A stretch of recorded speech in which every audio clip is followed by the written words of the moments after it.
So let's get started We saw ASAP. the NTSB not ready to make conclusions about how this happened. Yesterday, President Trump did. I'm also going to show you the cool jacket that I bought in the process. And I'm also going to shave my beard a little bit in the process as well. I got these cool ass shades. First of all, okay. I think they're called Kearney. I don't know. Japan has so many sick things. And I found this new Japanese brand called Color that is also amazing. And I'm going to show you that too. They're investigating Candace Owens. I love that. Investigators are racing to determine what caused this tragedy. The president is making these unsubstantiated claims, blaming his predecessors' diversity, equity, and inclusion policies, using this moment to underscore his own agenda.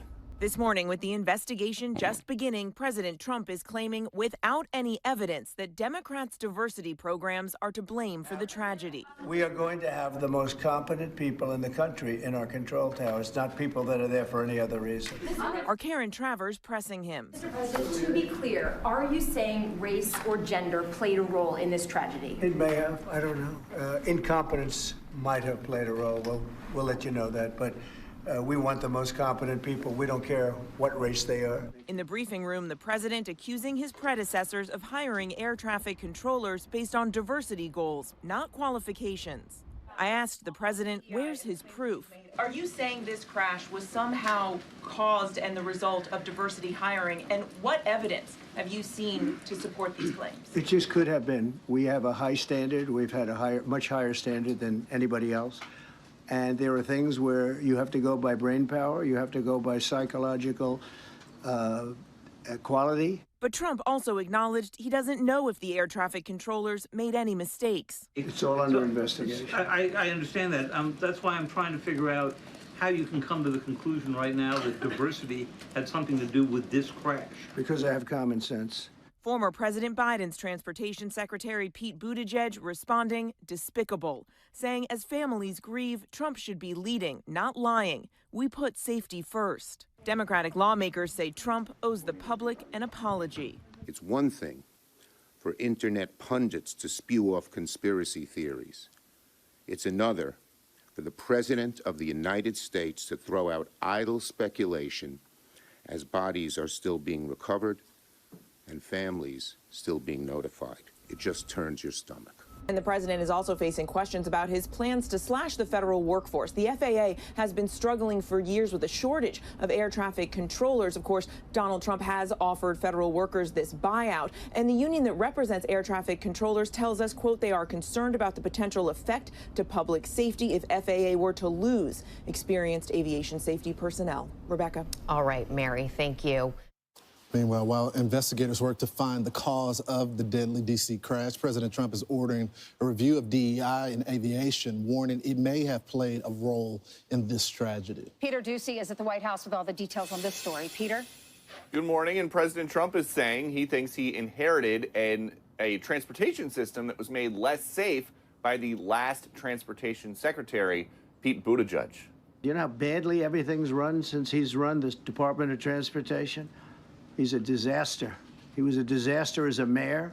He ran his city into the ground, and he's a disaster now. The Department of Transportation is government agency charged with regulating civil aviation. Well, he runs it, 45,000 people, and he's run it right into the ground with his diversity. Buttigieg responded to that, saying, despicable. As families grieve, Trump should be leading, not lying. We put safety first, drove down close calls, grew air traffic control, and had zero commercial airline crash fatalities out of millions of flights on our watch. President Trump now oversees the military and the FAA. One of his first acts was to fire and suspend some of the key personnel who helped keep our skies safe. That is something that White House officials dispute. And you look at this full screen, there have been a lot of changes in federal hiring practices from Trump 1 to Biden to now Trump 2. The president is saying, though, he thinks DEI hiring practices prioritized placing unqualified workers in jobs over safety. And yet know the names of the 67 people who were killed, and you are blaming Democrats and DEI policies and air traffic control. Don't you think you're getting ahead of the investigation right now? No, I don't think so at all. I don't think were the names of the people. You mean the names of the people that are on the plane? You think that's going to make a difference? Does it comfort their families They to are hear you a blaming group of DEI people that have policies? lost their lives. If you want a list of the names, we can give you that. We'll be giving that very soon. We're in coordination with American Airlines. We're in coordination very strongly, obviously, with the military. But I think that's not a very smart question. President Trump knows more about the players involved in this midair collision than we do. And we just don't know exactly right now what he knows about the players involved that is helping him reach this conclusion that he thinks that DEI practices contributed to what happened. Back to you. Hey, Peter, were you astounded by the level of communication? I mean, I was blown away. Yeah, we don't normally see the president in the briefing room. And cabinet members. Secretary of Defense, Secretary of Transportation. The Vice President. NTSB. It was amazing. Well, yeah, and it took us 3.5 years to get Joe Biden into the briefing room for any reason, and it was after he had already said that he wasn't going to run for anything anymore. But President Trump wants to, and it's not just because this happened pretty much literally in his backyard, like within view of his balcony from the White House residence. He just is showing us that he wants to have his fingerprints on every big national story. And this is something that he and his team, Sean Duffy and Pete Hegseth, their first hours on the job, are going to have to deal with immediately to make people feel safe. And it is a change. I think the way that this used to work for the last couple of years, we would probably get a lot of lower level communication staffers briefing us, doing a telephone background briefing, something on Zoom where we can't show their faces or use their names, but we can say we got information on background. Whereas Trump is doing it essentially upside down. Start with the people at the top. This guy's in charge of the Pentagon. This guy's in charge of the Transportation Department. I am the commander-in-chief. This is what we think. And so, and now they are going to let us know in real time what they're going to do. He'll let you do a story and actually complete it by 6 o'clock.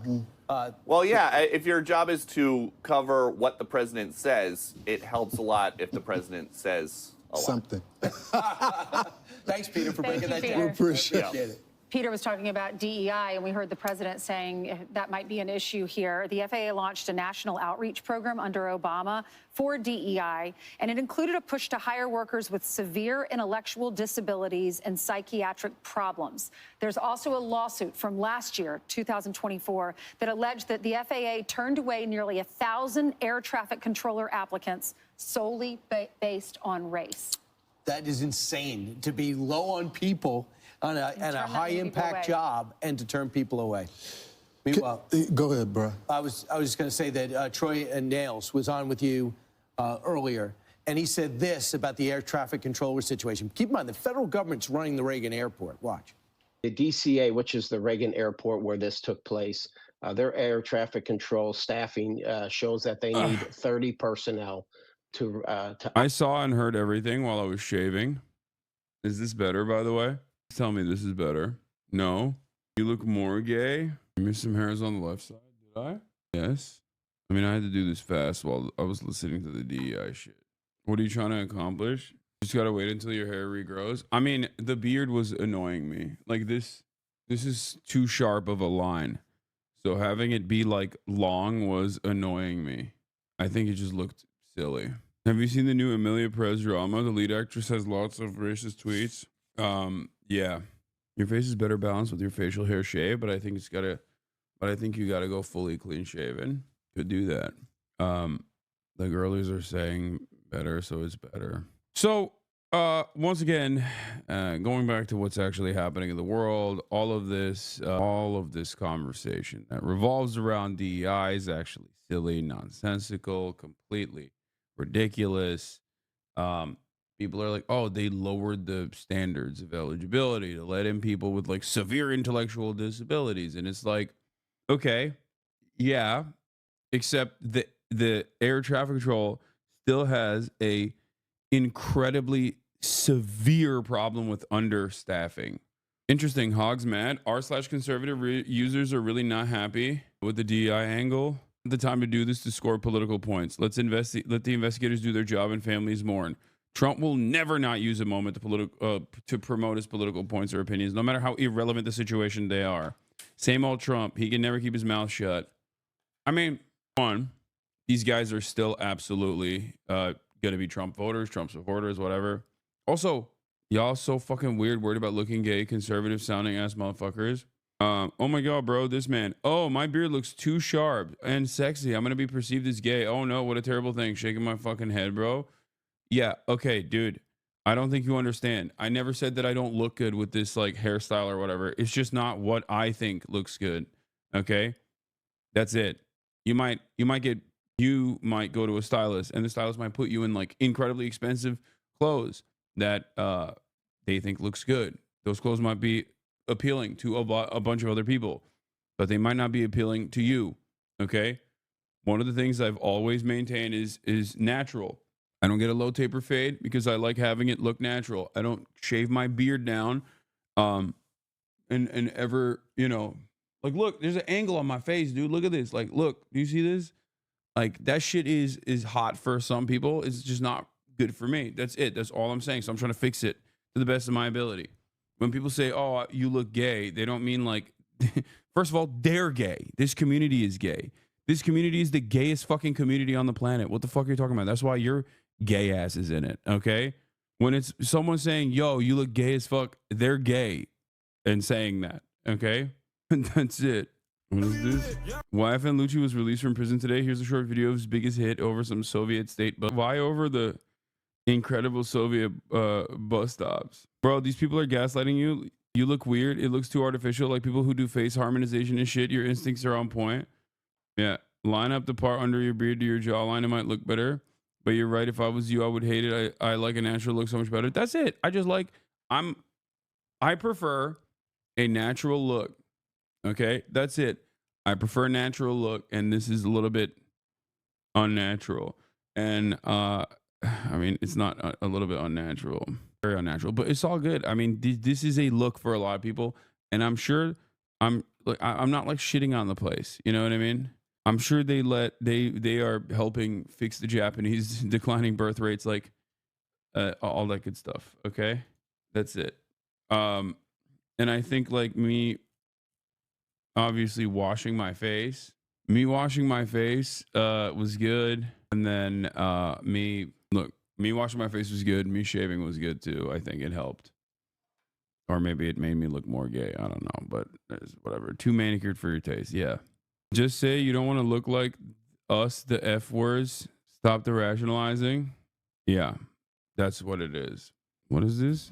Here's a good analysis. Oh my God, this shit has 2.9 million views in one day. What is happening? Analyzing the midair collision over the Potomac. A detailed examination of ATC communications. Bro, it's so funny. Dude, I love my job. I'm the most fortunate person on the planet. I'm so fucking privileged. You guys know this. And I love my community. But it is hilarious that I can't even be like, hey, man, I like a rugged look. I like a natural look. I can't like a polished look without chatters being like, wow, I can't believe you're saying the F slur over and over again to me. Particularly to me, just to me. I'm sitting in my living room looking so polished, and you have now called me the F slur multiple times. It's like, no, dude, I'm just saying that like everybody has their own fucking preferences, you know? God damn. I can't tell if that dude was joking or not. There's hella dudes who are not joking though in the chat that are like, you're using gay as a pejorative. I think we as a community need to understand that there's a reason why a lot of other Twitch streamers think that this place is incredibly hostile. Okay? That's it. That's all I'm saying. We will never take ownership over it, of course, especially as a community. But like anytime where I'm not in the fucking wheelhouse of talking about politics directly, anytime where it's not just politics, all hell breaks loose, baby. All hell breaks loose. It could be me talking about my fucking haircut, and chat will be in their feelings about it. It's literally this TikTok. The live stream is not working. I don't know why. Hear a character say something in a show and listen to it, hear it back, and go, yes, that is what they said.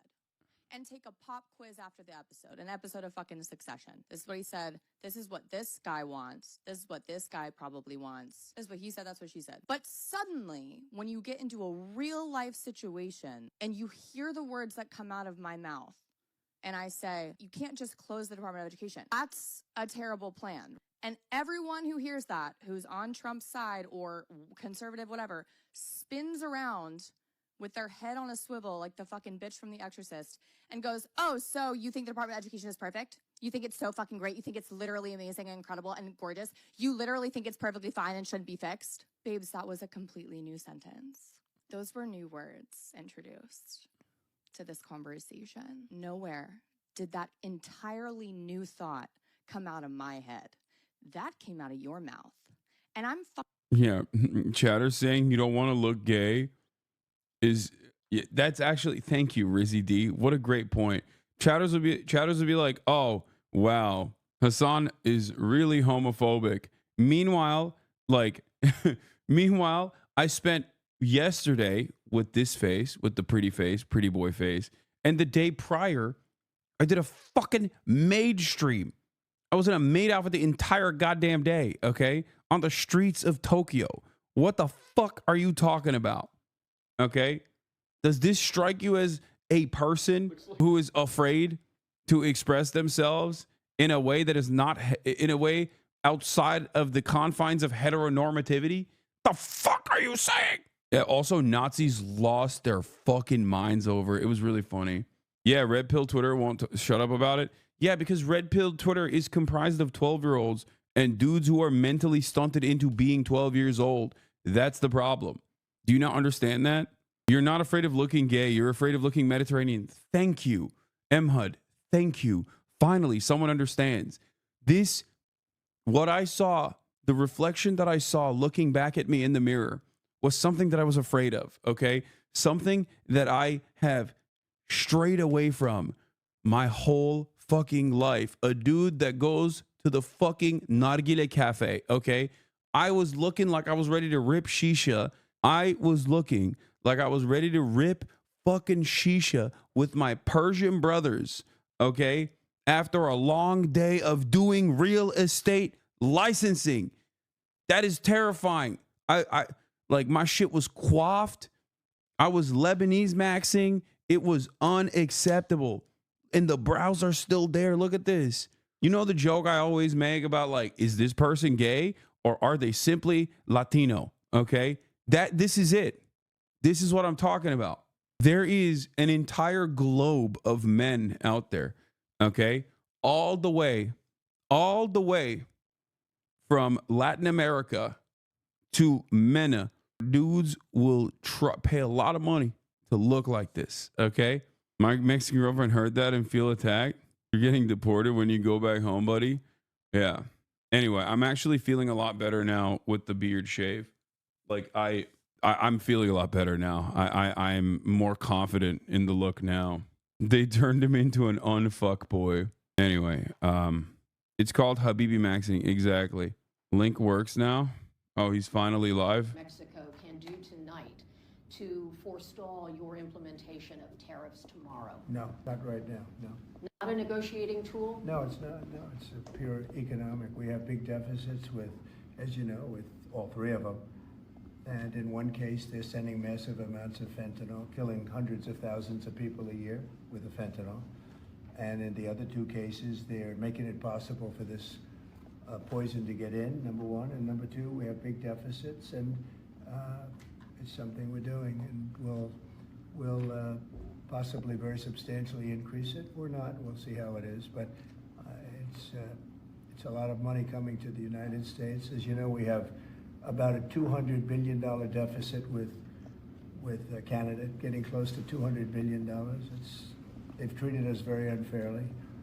And I say, why should we be subsidizing Canada? It's wonderful. True, King. Why should we? Canada. It's a great place. Is there a concession you're looking for, sir? No, we're not looking for a concession. And we'll just see what happens. We'll see what happens. And with Mexico, it's the same thing. We have a $250 billion deficit, and we have a lot of people coming into the border, and now we've largely stopped that, but we've stopped that ourselves. I think they've done a fantastic job. You've seen the numbers, they've dropped to almost zero. But we've suffered under the past administration for years and years. We've suffered with millions of criminals coming into our country. Criminals, people from jails from all over the world. They come through Mexico, and they come through Canada too. A lot of them come through Canada, and a lot of fentanyl comes through Canada, and China makes the fentanyl. China makes the fentanyl, gives it to Mexico, puts it through Canada, puts it through different places, mostly Mexico, but also a lot through Canada. So all three haven't treated us very well. Could I ask you about your meeting with NVIDIA? What did you talk about, and do you think you need to ban more of the chips that they're selling to China? Well, he's a great gentleman, and I hadn't met him. He's the biggest in the world in terms of chips, and I can't say what's going to happen with it. We had a meeting. It was a good meeting, but eventually we're going to put tariffs on chips. We're going to put tariffs on oil and gas. That'll happen. Oh, the audio is on. Fairly soon. Okay, I'm gonna hit it on mono. Don't worry. Hold on. I'm gonna fix it. And we're going to put a lot of tariffs on steel. We already have tariffs on steel, and we've saved our steel industry, but that was relatively small compared to what it'll be. But we're going to be putting tariffs on steel and aluminum. So and it's ultimately good. copper. I fixed it. Copper will take a little bit longer, and that'll happen pretty quickly. It'll mean it'll be a great boost for our steel industry. It'll make our steel industry very strong. If I didn't put the tariffs on years ago on steel, which actually Biden left because there was so much money that they couldn't do anything about it. I fixed it. I think we would have lost. We wouldn't have one steel mill in this country if I didn't do that. We saved the steel industry. So it was an honor to do it. And I think the people that love me most in the whole world are people that make steel. But we're going to be putting sometime this month, next month, we're going to be putting tariffs on steel and aluminum. And we'll give you an announcement as to what the exact date is. But it'll be a tremendous amount of money for our country, a tremendous amount. These are big numbers. And in addition to that, and you see the power of the tariff. I mean, the tariff is good. And nobody can compete with us because we have by far the biggest piggy bank.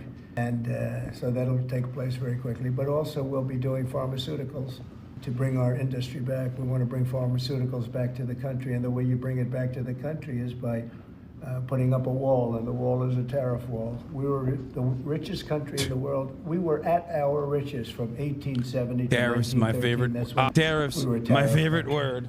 And then they went to an income tax concept, and you know, how did that work out? It's fine. I mean, it's okay, but Yeah. I said this like fairly early on, but I think he's using tariffs as a way to offset taxes. Like they want to cut taxes in its entirety and then use tariffs as a way to make up we'll also be doing chips and things associated for chips. make up for the revenue loss, which is crazy because it's just a significantly worse regressive sales tax on the working poor. Robbie was a very close friend of mine. What happened to him was so sad, one of the saddest days. But they're coming in to speak to me, and I look forward to it. Mr. President, on the crash, do you have any concerns that your commentary about things you have described as common sense or your observations could in any way interfere with the thorough investigation of the crash? No, I think they'll do an investigation. It'll probably come out the way I said it. I like to put it up front. I'm so tired of listening to things happen to our country and then people say we'll do an investigation, and 3 years later they come out with a report that nobody looks at. Especially, not in all cases can you do that, but in this case, you know, you had a helicopter that was, the Black Hawk was too high. It was above the 200 limit by double. Shouldn't have been there. And there were some other mistakes made too, and I pointed them out also, and I was right on all of it. But they'll still do an investigation just to check it out. But I think that's what Yeah, they'll still do an investigation. Don't worry, guys. I mean, even though what I said is correct, and there probably doesn't need to be an investigation because what I said is correct, but they'll still do one. Don't worry, guys. But I got it. I got it. Me, the president. I got it. I figured it out. It's the black people. And when you look at the way they run things, you look. It's black people. It's the it's the intellectual disability. Talented people. It's the intellectually disabled. You better get them in there fast because we don't have people there that are qualified. And you knew that because planes were landing very, very late. They were circling all over the place. We had people that didn't know what the hell they were doing. And sir, there are planes in the air everywhere, and there are other air traffic. Pardon me, sir. We have to have the best people, the smartest people, the sharpest people as control tower experts. And that's what they have to be. They have to be experts, and they have to be very smart. And we didn't have our best. And if you read the quote that I read yesterday at the news conference, it talked about people that were psychologically injured were okay, and people that had lots of problems were okay. I'd read it again, if you'd like me to, but I don't think I have to waste your time. Does that give you concern, though, sir, with planes in the air all around the country, people relying on that as safety? Are you suggesting there's an ongoing risk? No, I think there's very little risk, but I think that we have to make sure that this never happens again. Very, very little risk. And we're taking actions that this can't happen again. The helicopter, as you know, was out of its zone. It shouldn't have been out of its zone. It was at the same height as the airplane. Now, the airplane was coming down on its track. It was perfect. It was in perfect shape coming down, and something was in its way. You can't let that happen, and it won't be happening again. And this was all because of weak rules in the Biden administration, and we're just not going to let that kind of thing happen again. And again, I could wait, and I could, give a report in 2 years like they always do, and sometimes it's obvious. In this case, to me, it was very obvious, and I think I've been proven to be very correct. Yeah, I expect a lot of good things. From all meetings, I expect good things. Marco Rubio, as you know, is going to make a tour of various countries in South America. He's going to be meeting in Panama, where Panama's treated us very badly. They gave him, rather foolishly, a thing called the Panama Canal, the most expensive project we ever built, if you look at today's numbers. Most expensive ever built. We lost 38,000 men. In that case, all men, just about all men. 38,000 to the mosquito. The malaria, mosquito. and various other problems that you get from jungles. It was a tremendously costly event. We built the Panama Canal 110 years ago. Think of it, the most expensive development we ever did, and really one of the wonders of the world, one of the great wonders of the world. And we didn't give it to China, we gave it to Panama. And Panama's been ripping down all the China language signs. They've been working like mad to try, but about 70% of the signs were up and they were written in Chinese, and that's not the deal. So we're going to take it back. They've already offered to do many things, but we think it's appropriate that we take it back. They've totally violated the agreement. We have an agreement. They violated the agreement, and Marco Rubio's going over there to talk to the gentleman that's in charge. I still think it's a good idea for Jordan and Egypt to be taking in Palestinians when they reject the idea and the Palestinians who are living now in Egypt. I think Jordan will take people from Gaza. And I think Egypt will take them also. I mean, I heard somebody said they're not going to, but I think they will. I feel confident they will.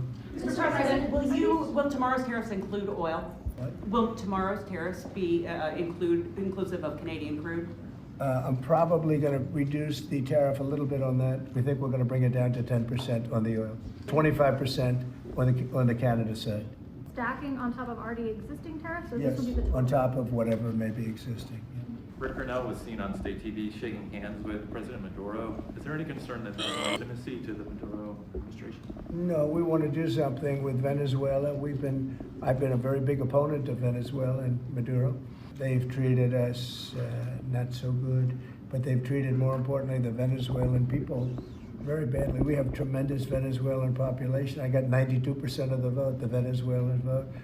Now we want to see what we can do to get people back in their homeland safe and free and all. He's meeting with a lot of different people, but we are for the people of Venezuela. We're for the Venezuelan Americans. If you look at it, we have them all in Florida, right around the Doral area. That's really, they call it Little Venezuela, right? And they voted for me close to 100%. So we'll see what we can do to straighten out the situation in Venezuela. Venezuela has been very unfortunate. I was very surprised when I saw that Biden agreed to buy a lot of oil from Venezuela. By the way, there are 200,000 Chinese people in Panama, and some families have been there for 170 years. They make up 4% of the entire population. Trump is a dumbass. I did not know that. That's crazy. They buy. What is happening right now? There's just a phone ringing in the background. This is such a boomer moment. What the fuck? So we're not going to let that stupid stuff happen. So we'll see what happens. We're not happy with Venezuela. We don't like the way they've treated the Venezuelans at all.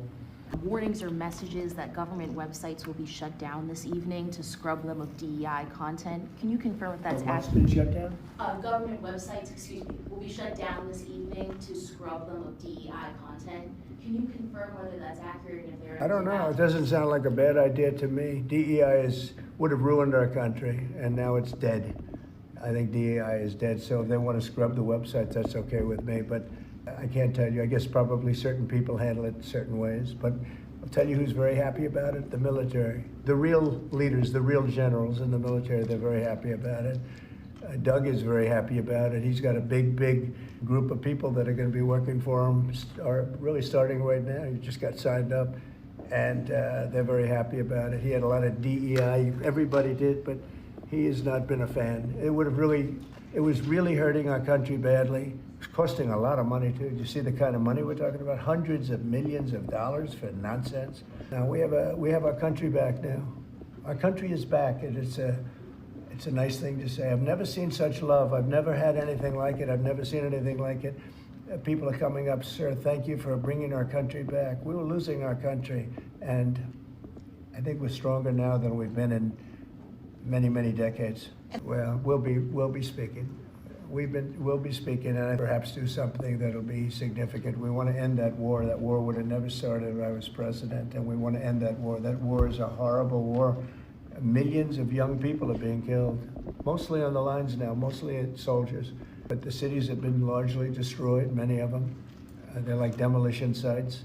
But the soldiers are just shooting at each other. You know, it's a very flat land. I said this the last time, very flat land. The only place that a bullet stops is when it hits a person, and they're hitting a lot of people. They're hitting a lot of soldiers.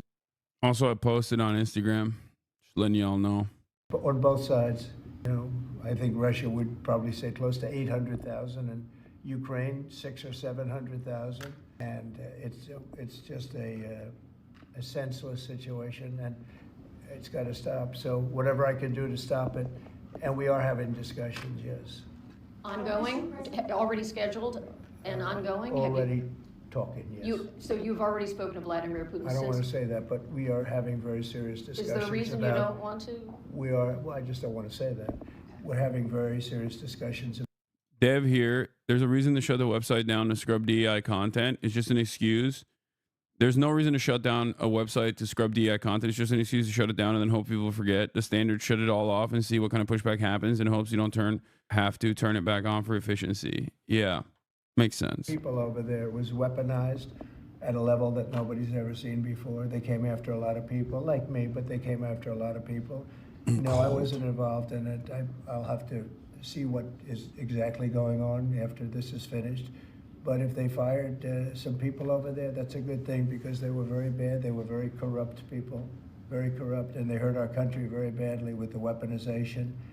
They used the Justice Department to go after their political opponent, which in itself is illegal, and obviously it didn't work. What does that mean? Are you going to impose tariff too on European Union? Well, you're asking me a question, because I'm sure you didn't hear. Am I going to impose tariffs on the European Union? Do you want the truthful answer, or should I give you a political answer? What does that mean? You're the fucking president. Answer normally. What is happening? The European Union has treated us so terribly. Oh my God. You promised Americans to try to reduce costs, and so many of the products that would be tariffed, when they come into the country, the outgoing country is not paying the tariff. The buyers in the United States pay that, and then that's passed on to consumers in most instances. Sometimes.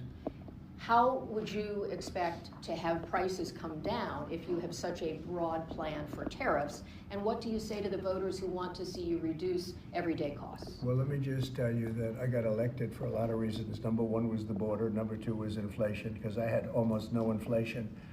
And yet I charged hundreds of billions of dollars of tariffs to countries.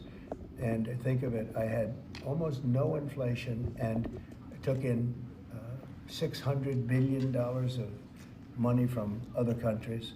And tariffs don't cause inflation, they cause success. They cause big success. So we're going to have great success. There could be some temporary short-term disruption, and people will understand that. I had that when I negotiated some of the good deals for the farmers. And unfortunately, those deals have been led astray by Biden and his people, because they didn't enforce the deals.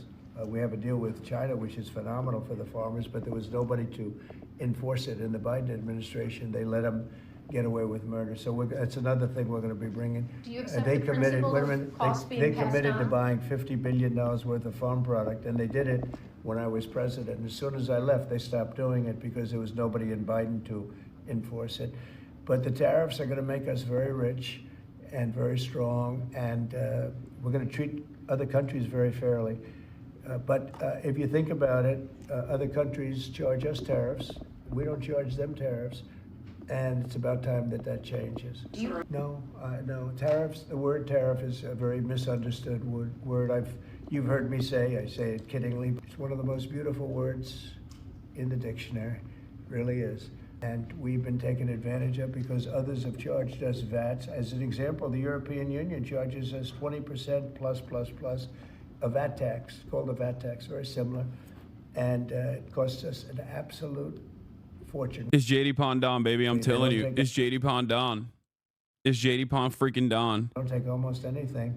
Destruction of global trade and American global trade superiority happening right in front of our eyes, dude. Union. We're going to bring the level up to where it should be. And if you think of the European Union, then you go to NATO. It's largely the same group of countries. Until I came along, I mean, we were paying almost 100% of NATO only to get bad trade deals. And now it's been evened out, but very unfair having to do, it was evened out pretty good. Actually, I did a good job. They paid $440 billion if you look at the Secretary General's report, and he was here recently and he said that. He said one of the most amazing things I've ever seen is what President Trump was able to do with these countries of Europe, of which he was in charge of them, but he couldn't get them to pay. I went over, I said, you got to pay, and if you don't pay, we're not going to protect you. It's very simple. But very unfair is with Ukraine because we're in for $300 billion plus, and they're in probably for $100 billion. There's a $200 billion difference, and they need it more than we do. You know, we have an ocean in between. They don't, and so they're going to have to step it up a little bit.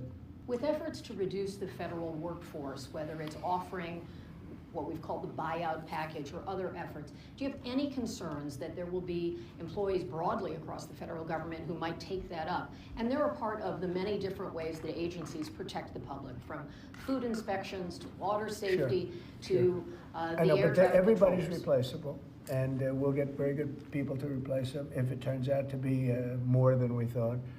It could be a lot, it could be a little, we don't know, but we'd love to have them leave. We're trying to remember this. We want them to go into the private sector. It's our dream to have everybody almost working in the private sector, not in the public sector. We have many people, very few people came to work. They were, you know, it started more or less with COVID, but actually even before COVID. It started with the COVID, they didn't come back. And then Biden let them get away with murder, and we had federal workforce, like 4% coming into the office. And that just doesn't work. You know, people can say it does, but it doesn't work. You have to be unified in a group in the office. It's just, it was crazy. You don't know what they're doing. And then at some point we may ask them to certify that they didn't have two jobs, meaning were they really getting a check from us, the government, and then were they also working a second job and a third job and, you know, on government time? And many of them will say that they did, you know, which is not legal, but it's a problem. It's a problem. No, we want to get that out. We want to clean it out. You know, people have been trying to reduce federal government now for 40 years, 45 years, and they haven't been able to do it. And this is a way of doing it, I think, very nicely. It's sort of a buyout, too. I think we're treating people very good, but people don't come to the office. They won't have a job starting on that very special date, so we'll see how that works out. I mean, nobody knows how that's going to turn out. Everybody might show up to the office and maybe a large number won't show up, but if they don't show up, we've accomplished a very serious goal. We're trying to reduce government. Does Mr. Musk or any of those associated with your DOGE effort, do they have any direct access through the government systems to how money is dispersed? No, nothing. No, they are. This has nothing to do also with the federal cutting, you know, with this federal cutting. This is very separate. This is if you don't show up, you don't get paid. But DOGE, I think great progress has been made. We're talking about cutting over $1 trillion of waste. We're talking about waste. We're not talking about we're going to love and cherish Social Security, Medicare, Medicaid. We're not going to do anything with that other than if we can find some abuse or waste, we'll do something, but the people won't be affected. It'll only be more effective and better. And our country, as our country gets richer, the people on Social Security, Medicare, Medicaid, those people are going to be more secure.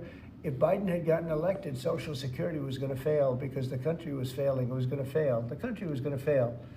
and therefore their Social Security, Medicare, Medicaid, and all of the other things that you may get would not be able to be paid. Our country's getting very strong, and you see it. I think more progress has been made in the last 2 or 3 weeks than has been made in the last 4 years. I think not only has more progress been made in the last 4 years, it's, I'll call it deprogress. We went way backward as a country in so many different ways, from woke to all of the other things that took place that were so bad. You look at Afghanistan, how embarrassing that was. I think Afghanistan really started the problem with Russia and Ukraine. When Putin looked over and he saw how incompetently that was handled, I was getting out, but I was going to keep Bagram. Right now, China has Bagram. I was going to keep one of the biggest air bases in the world. They left it. But I was, other than Bagram, I was going to get out. And I wasn't keeping Bagram for Afghanistan. I was keeping it for China, because it's 1 hour away from where China makes its nuclear weapons. And we were keeping it. So we have a lot of great things happening in our country, and we appreciate that you're here. And I'm really thrilled about Doug, and I'm really thrilled about his friend, Chris Wright, who's a legend in the oil business, right? They keep telling me, Catherine, he's like a legend, and he's a legend too in a lot of businesses. And we have an amazing group of people working with us. There's a man behind me who became a tremendous success. He was not a wealthy man. He didn't start off a wealthy man, and he ended up a wealthy man. And you know, that's a great talent, and he's willing to sacrifice so much and to put it to work for our country. Watch the job he does on the interior, but in particular on really making our country very, very wealthy by utilizing it properly. And at the same time, environmentally, he does it he's very much an environmentalist. He's going to do it very carefully and very painstakingly good. But you just watch what happens. And working with the Department of Energy, where his compatriot, his friend, and also considered the most talented man in the oil business, is the head of the Department of Energy, and they work together. It's almost like a partnership. It really is a partnership. And watch what that does for our country. It'll be a fantastic thing to see. Thank you very much, everybody. Thank you, Fred. Thank you, Fred. Okay, as a Bergamaniac, it does make me happy to see him take a more active role in the administration, I will admit, okay? But that's just me personally. I know that, you know, trans people's passports are getting confiscated. ICE is doing raids in every single community. And, you know, ICE is doing raids in virtually every immigrant community. Things are looking horrible across the board in the United States of America. Things are about to get a lot more expensive fairly quickly with all these tariffs if they actually do get kicked in. But also Doug Burgum, the legendary governor, Microsoft adjacent tech billionaire, Doug Burgum, the legendary governor of North Dakota, who I am a big fan of, I am very fond of, is getting more of a prominent role in this administration. So that's just something to consider. You know, we got to take the good and the bad. Eyebrow man, I know. I'm very jealous of his eyebrows. I'm hearing stories so far. I have not seen anything legitimate about this other than like personal anecdotes, but trans people are reporting that like there have been not one, not two, but numerous trans people have reportedly had issues with the passport office. And I don't know, could be an issue with oversight so far. And we'll get into it in a little bit. But as you guys know, one of the problems or one of the major things that the Trump administration has wanted to do was engage in trans erasure. You have to have your gender be the gender assigned at birth. Only man and woman, that sort of stuff, you know? I am so cold in this room, and I literally have turned off the AC, and it's still cold as shit. Okay. For someone that does not know anything about him, can you explain why you like him? Oh, I'm just memeing. Every Republican primary cycle and Democratic primary cycle in the general election oftentimes yields tremendous bounty in terms of new characters. And I like to jokingly choose one to be my favorite. Doug Burgum was the man this year. Federal employees are told to remove pronouns from email signatures by end of day, apparently. Yeah, they're doing really stupid things. Like, they're doing really aesthetic focused, stupid things. But part of that is also deliberate, where they're what do you call it? They're like doing this at the behest of like hurting trans people, harming marginalized communities in general. So it goes beyond aesthetics.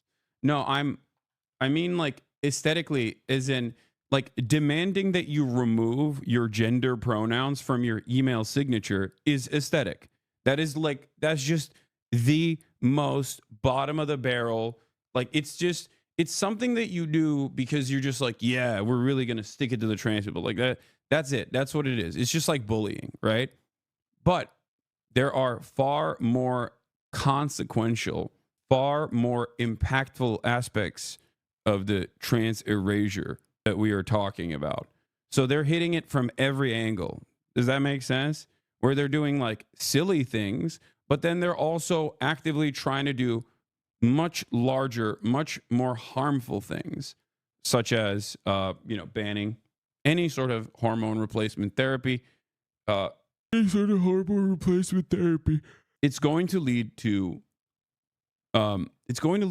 massive, massive problems. If your goal is to simply dunk on some trans people, in that process, you're going to end up harming every American. You're not just going to harm trans people. You're going to harm cis people as well. There are far more cis people than there are trans people out there. You know what I mean? Hold on. Like health resources vanish following DEI and gender orders. Vague federal directives have led to frantic action and perhaps overreaction before a Friday deadline.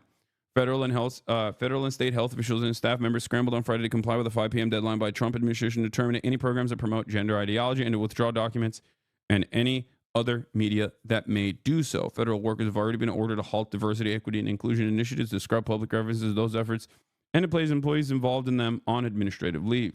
Known TRT users like Rogan and Hulk Hogan will have a hard time getting testosterone therapy. Yeah, probably not. Because the reality of the matter is their job isn't to like undercut HRT in its entirety. I think that like I think their goal is to specifically stop trans people from existing. Those pieces of shit will always be able to get their steroids, unfortunately. Yeah, by the way, of course, classic fake news moment. My brother Jack Wallace just found out the helicopter pilot was a transgender. They aren't going to be able to hide this much longer. A transgender Black Hawk helicopter pilot for the military wrote a long letter about gender dysphoria and depression one day before the fatal crash. Virginia pilot responds after she's falsely targeted over a Black Hawk crash. Joe Ellis, a National Guard pilot who was transgender, was falsely identified as the captain of the crashed military helicopter in thousands of social media posts. Yeah, you are the media now. I like... She's alive. Yeah, of course she's alive because she wasn't the helicopter pilot for this helicopter crash. I can't stand this shit. It's so insane. It's so incredibly stupid. And like, I can't begin to talk about how disrespectful this is to the victims. I can't begin to talk about how hateful and stupid such an attitude is, like demonstrating such an attitude is, because none of that matters. These guys have one goal and one goal only. Okay. And then you got like absolute morons in here. So you're saying that trans people are actually better pilots? Did I ever say that? I don't know. I have no opinion. I don't think trans people are magical beings. I think they're just, just like every other type of person. Okay. I'm joking, bro. Okay. Well, don't crack jokes like this right now. You know what I mean? There's hella people who do that.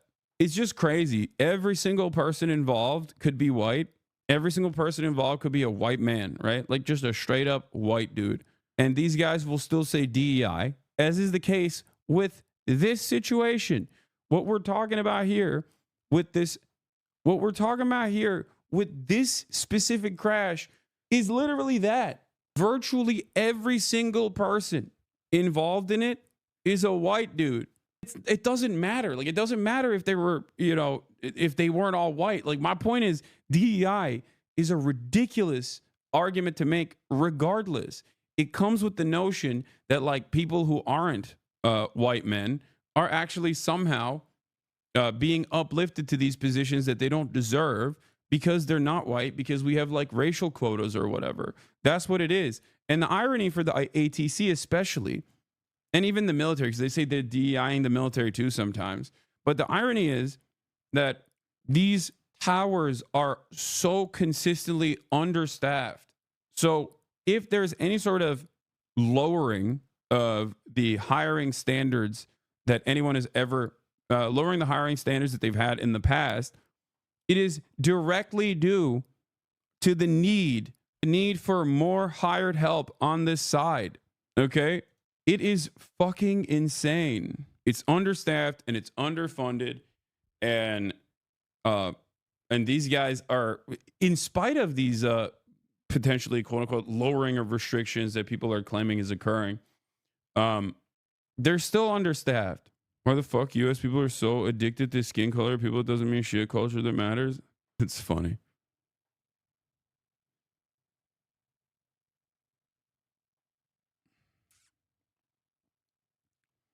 It's just crazy to me because, like, God forbid there is a woman or a black person involved in any high profile incident. Oh my God.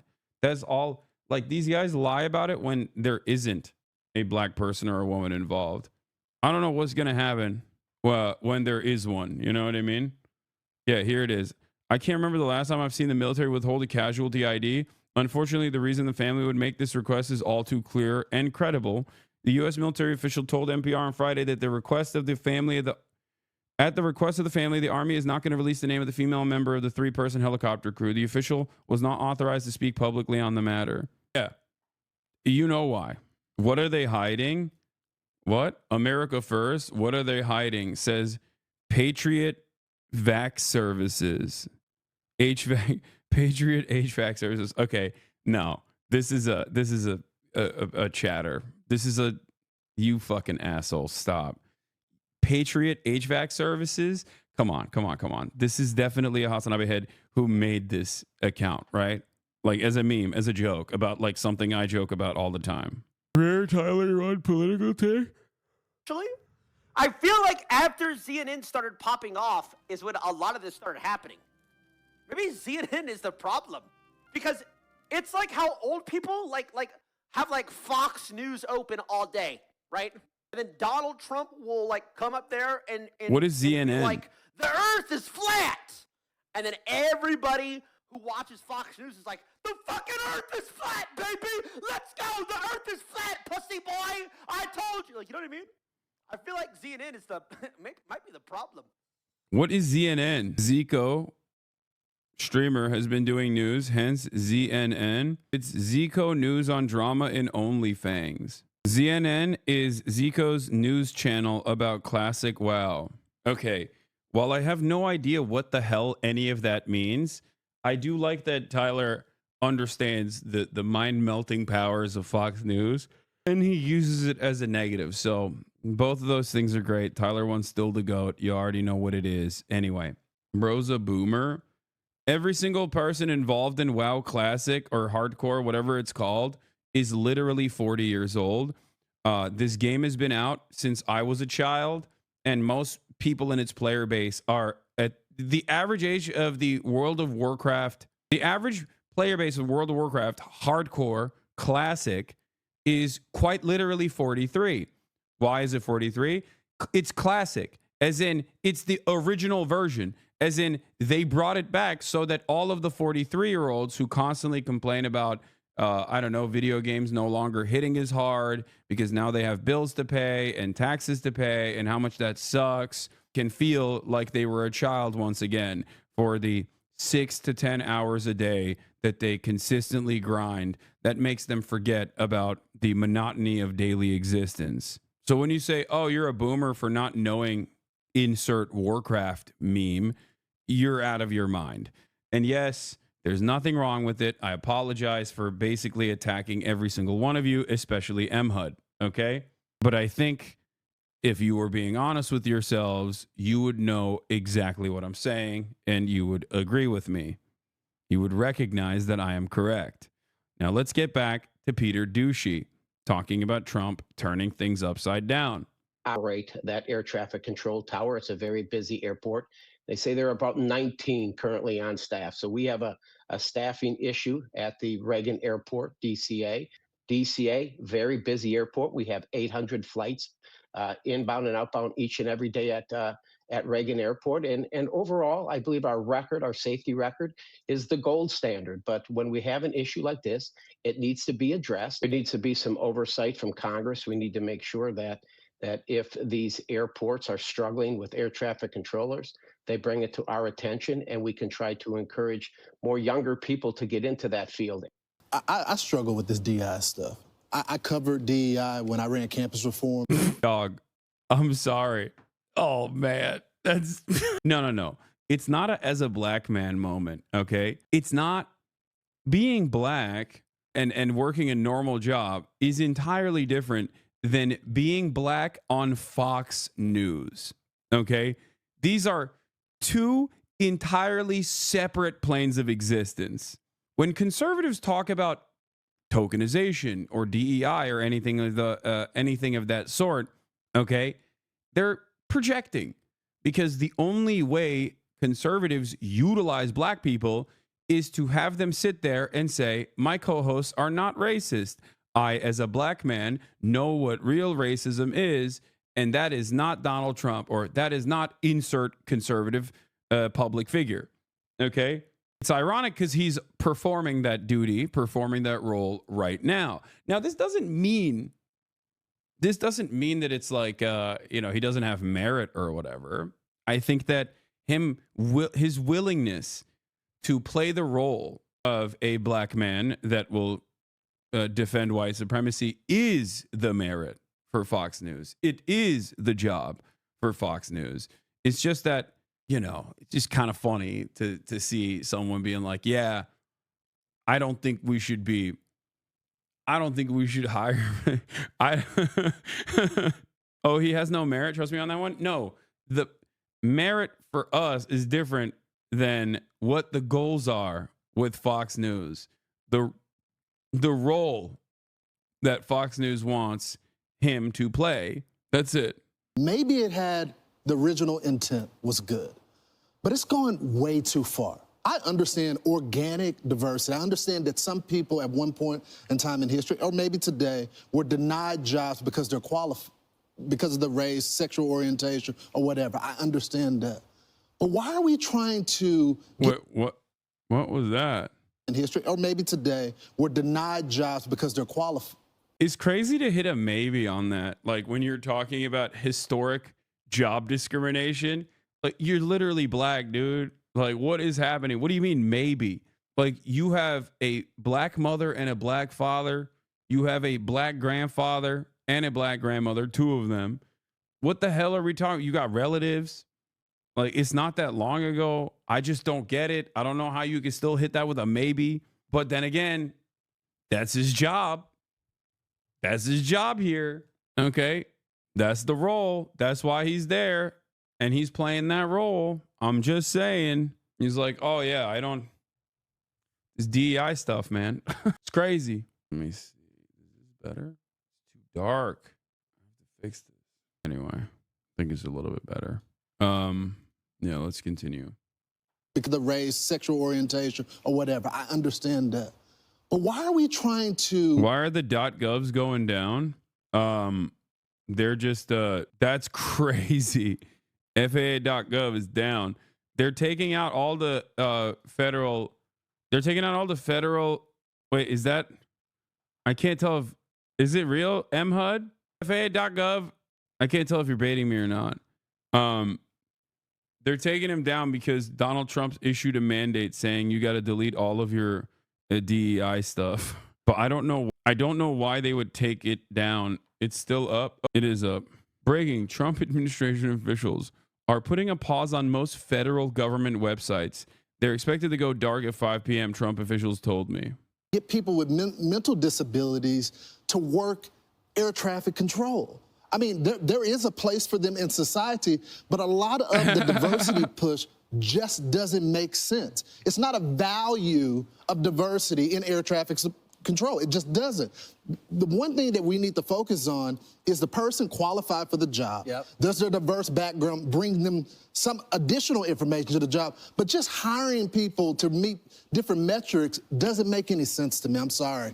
Right. The last thing I would say, it reminds me of the story we had the LA fires, where that fire chief was saying. I do love why I do love, one, explaining the historic necessity for why like DEI initiatives originally started, whether it be affirmative action or whatnot, which is to, you know, combat racial hiring discriminatory practices, right? Hiring discriminatory practices on the boundaries of like race, gender, whatever. And then turning around and saying, but it's really messed up that they're doing this other thing, which is like not the case, right? Standards being lowered or whatever. And admitting that there's a problem that exists, explaining what the solution to that problem is, and then simultaneously pointing to the solution to that problem as a bad thing by explaining something entirely different. That's what he's doing here. He explained the historic reasons to why DEI and those sorts of initiatives exist, which is, once again, to combat historic discriminatory hiring practices. That's it. It doesn't mean there are racial quotas, or it doesn't mean that there are like intellectual disability quotas where they're like, we need to hire 10 people with Down syndrome or something. Like that's not how this works at all. Okay? Especially on the racial or gender boundaries, DEI, or rather like HR practices that focus on hiring from all different backgrounds, is just that, a way to improve the hiring practices so that you don't immediately disqualify certain groups of individuals, as was done historically. That's it. That's it. That's all it is. We want people to know that if you're in a fire, there's somebody coming to save you that looks like you. No, I'd like somebody that's good at saving people. I just don't want to burn. Right, yeah. I just don't want to burn. I want to live. I don't want to burn to death. All right, so NBC has a story, and the headline is, "Fear and chaos grip federal workers as Trump rapidly remakes the government." Donald Trump has said, as you know, we've been covering this, he wants to... I don't get it. I don't understand. I mean, I guess like if you have nothing, this is like exciting for you. I don't know. They're like, yeah, we're lighting everything on fire. It's so sick. It's like, it's not. I don't think it's sick. I don't think this is good. I think this spells disorder and chaos, which is bad. But what do I know, you know?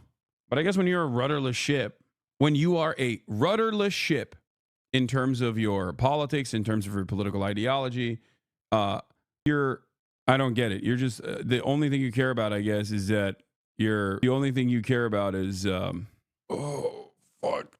Trump is removing HIV data sets from CDC. Could seriously affect HIV prevention efforts. What happens if all the people in these federal jobs say fuck it and walk out? Full collapse. I'm kind of stoned right now. Yes, that's not going to happen. Damn, do they tint your brows? I'm so tired this morning. Holy shit. The work from home practices. So he offered the deferred resignation, where you get paid through September if you resign by February 6th. There are only 6% of our federal workers that are working full-time in an office. So that's why Donald Trump is doing this. Now you have these Democrats that are saying we're living in fear. Everything's so chaotic. But my question to them is, are you fearful about lower prices? Are you fearful about tax breaks? Are you fearful about not paying tips? Not paying taxes on tips or Social Security checks or on your overtime? Many of you work overtime. Are you fearful that Donald Trump's going to get rid of criminal illegal aliens? Why are you scared? And they're worried about if you're a federal employee, they're worried about their future.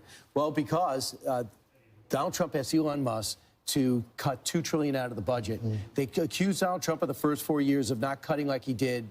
Tax reform, I believe, was working to do that, bring more revenue in, but they never got to the tax cut because of the pandemic. So what he's doing now is to look at the 2.3 million people working for the federal government. They all got emails saying, you can quit, we'll give you 6 months, which, by the way, is way too generous, I think. But come to work, you're fired, or take the 6 months and just write in your subject line, say resigning. So that you should feel fear and loathing if you're not doing a good job. But if you like your job and are doing good at your job, you can keep your job. But this is part of a whole of government push to lean it out and bring our budget in line with $36 trillion in debt. You should not be fearful unless you're coasting. If you're coasting in your job, be fearful. But this is Elon Musk sleeping in the Eisenhower in the office on the couch like he did with Tesla, trying to fix it. He's trying to fix the government the way he did SpaceX. Well, something is obviously going wrong, Ainsley. We just had Americans die because it wasn't properly staffed and they weren't focusing on the right thing. Other agencies are going through something similar. It's just not a harsh job or a deadly job that could cause death, but other harms are happening in the government currently. It's just sad we had to figure it all out this way. We begin this hour with breaking news. Minutes ago, CNN confirmed that the FAA has indefinitely shut down the low-altitude helicopter corridor that was in use at the time of Wednesday's mid-air collision that killed 67 people. CNN has exclusively obtained 2 videos that show the crash from angles we had not seen before. They're right here on your screen. You see the Army Black Hawk helicopter on the left, apparently flying right into the path of the American Airlines plane. And here's another video capturing the moment before the impact. The helicopter is traveling over the Potomac River as the plane makes its descent to Reagan National Airport. And some experts are wondering if the Army pilot was confused by the other bright lights and didn't see the approaching plane, perhaps confusing it with another plane. Also this morning, the New York Times is reporting that the Black Hawk may have strayed off course. Quote, the military helicopter appears to have been flying too high and outside its approved flight path at the time of the crash, according to 4 people briefed on the matter, but not authorized to speak publicly, end quote. The investigators have recovered both the voice and data recorders from Flight 5340. This also is like breaking people's brains because it's a military helicopter that crashed in and that crashed into the commercial airliner. Also on top of that, it was, I mean, it's in DC. Also on top of that, they were saying that they were doing like a regular training session or something like that. What is it, like a continuity plan? So all of the, I suspect, all of the greatest minds, all the top minds of conspiracy are aching to make this into a very, very big deal. I mean, I get it. If I was a conspiratorial person, I would look at the situation and go, this is it. I've hit it big. Continuity of government. Yeah. It's just like fatal training accidents happen. Oftentimes it doesn't lead to this many civilian casualties. And oftentimes it doesn't lead to this public of an affair, right? But goddamn, dude, this is like, oof. For conspiracy talk, this is the greatest day of all time. Okay? Hey, go to census.gov. Yeah, they're taking out all of the websites one by one currently, okay? I think. At least it seems like some of them are coming back. And hope to have a preliminary report ready within the next 30 days. CNN's Renee Marsh is at Reagan National. Renee, what are we learning about this FAA action to close the helicopter corridor?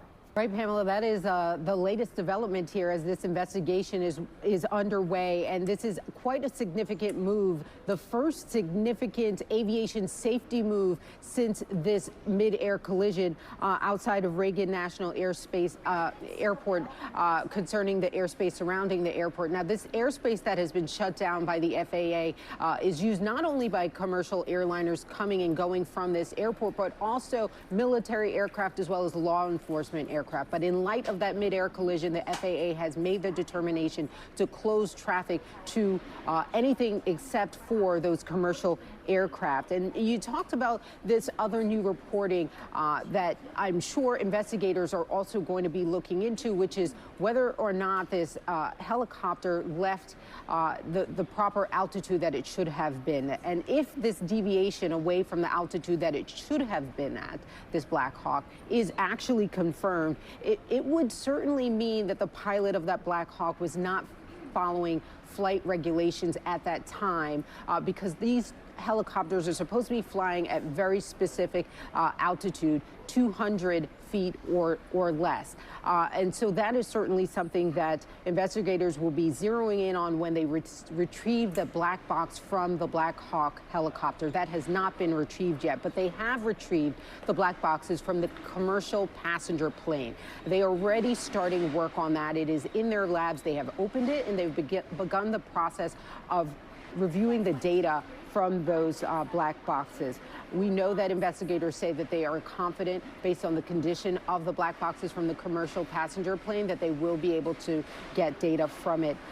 Also, the NTSB is tapping into their expertise across the country. We got word today that they have tapped one of their members from Alaska. They have flown that individual in. He's a former pilot of a Black Hawk helicopter, so tapping into his expertise on that. And of course, another crucial part of this investigation, Pamela, is going to be the air traffic controllers.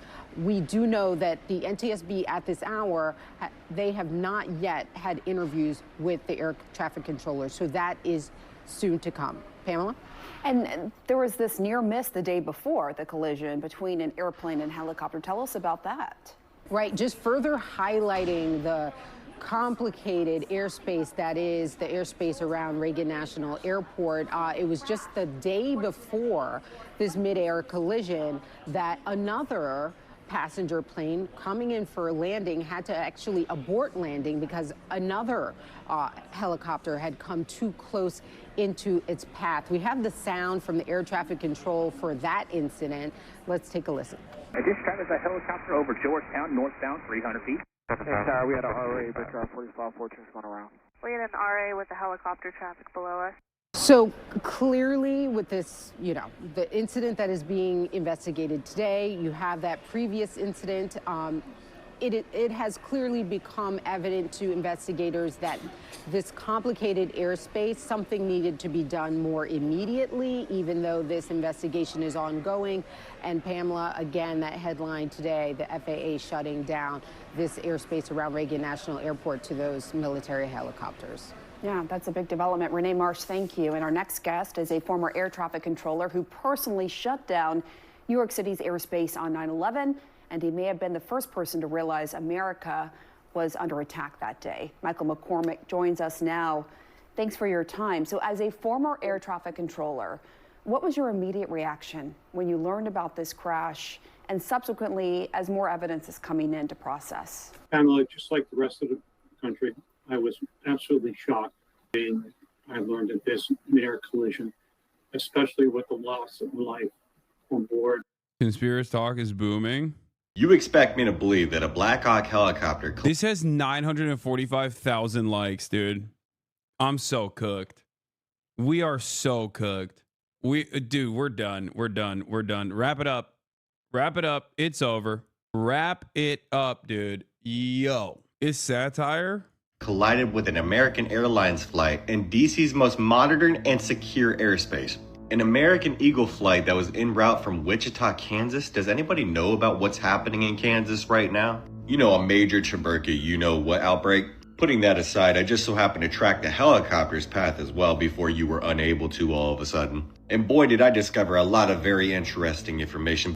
Did he, what, a tuberculosis? Is that, why didn't he say tuberculosis? Can you not say tuberculosis on TikTok? Are you not allowed to say tuberculosis on TikTok?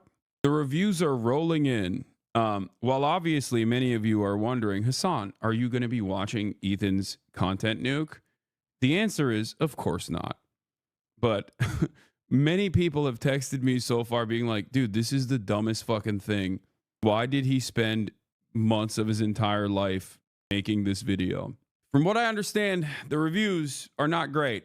Turns out when you're not particularly smart or particularly knowledgeable about politics and you try to do a, political takedown, people are going to look at it and say, yeah, you're kind of stupid. Especially if your big reveal is that I am a socialist. We literally had a political podcast together and have had numerous conversations on that political podcast in front of tens of thousands of people about my political perspective. Clip chimping me into oblivion is not going to take away people's understanding of your lack of intelligence, especially as it pertains to politics. Like you did a political podcast with an anti-capitalist co-host for a year plus. And I guess you were so oblivious to how things work that in your mind, you thought I was something different. I don't know. I thought you would visit the Japanese. Yeah, ironic because I'm literally going to interview the Japanese Communist Party in 2 hours. Like that is, it's so funny. It's so funny to be like, oh, dude, this guy San, I'll have you know, he's a commie. And it's like, I'm about to go interview the Japanese Communist Party. In literally 2 hours, I am going to go to the headquarters of the Japanese Communist Party to interview them. Unprecedented access. What a shocking revelation. Chatters are like, God damn, you're not a right-wing Republican? What the hell is this? I'm out, brother. What the fuck? Wait, you've been a commie this whole time? Do you interview Kohei Saito today? No, I think he's back from Berlin, but I don't know if I have an access. I don't know if I have access to Saito. It would be sick. I would really love to talk to him. But for those of you who don't know, Kohei Saito is a very famous degrowth Marxist academic from Japan. He was, I believe, in Berlin for something going on in Berlin. I forget what it was. Until recently, I think he just came back. So it would be great to interview him. But I mean, to be fair, I think we'll have our disagreements. But he knows more than I do. But, you know, obviously he's infinitely more knowledgeable than me. What does degrowth mean? Do you like Marx? Just admit it. I would never admit that. Anyway, Ethan is wrong. I love capitalism. Literally says capitalism on my shirt. It says capitalism is voluntary. Get bread or get dead. So obviously Ethan is wrong. So I don't know where he's coming from. I'm a capitalist. I love capitalism. Yeah, I'm gonna go to the JCP interview to do this. No. I'm gonna do this the entire time. Yeah.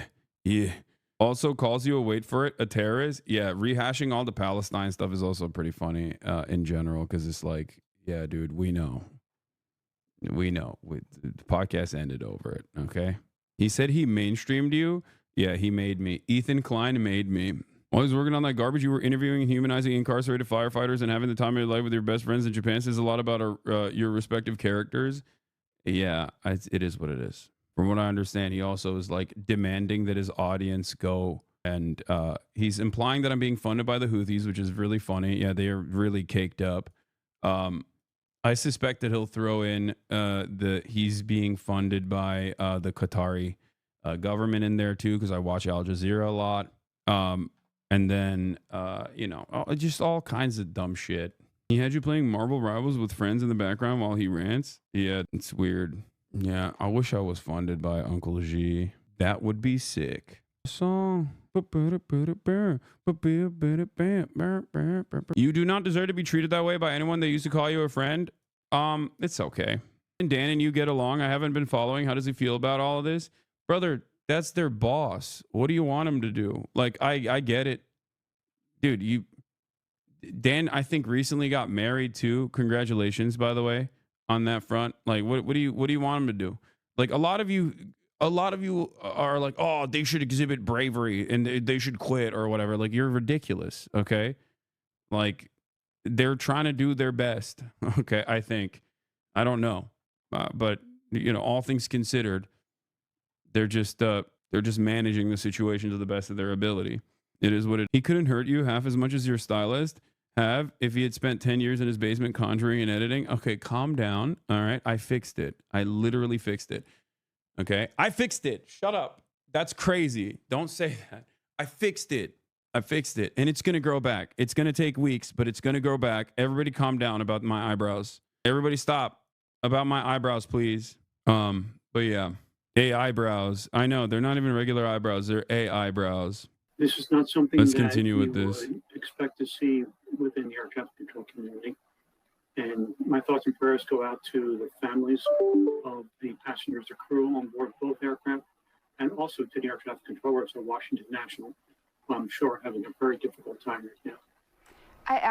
My heart feels for them, because I think about that moment when the collision happened, and then the air traffic controller had to see the collision and then immediately pivot and deal with all the other planes coming in and redirecting them to the other airports in the area. I mean, talk about true professionalism.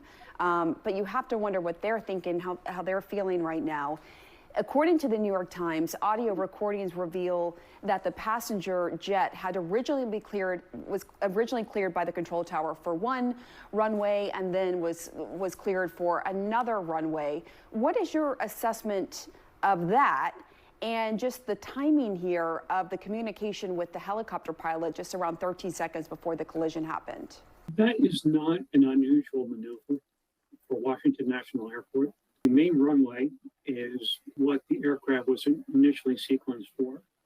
The controller made the decision to circle the aircraft to runway 33, and that allows the tower to be able to get more departures off of the main primary runway, while the aircraft was circling to land on the secondary runway.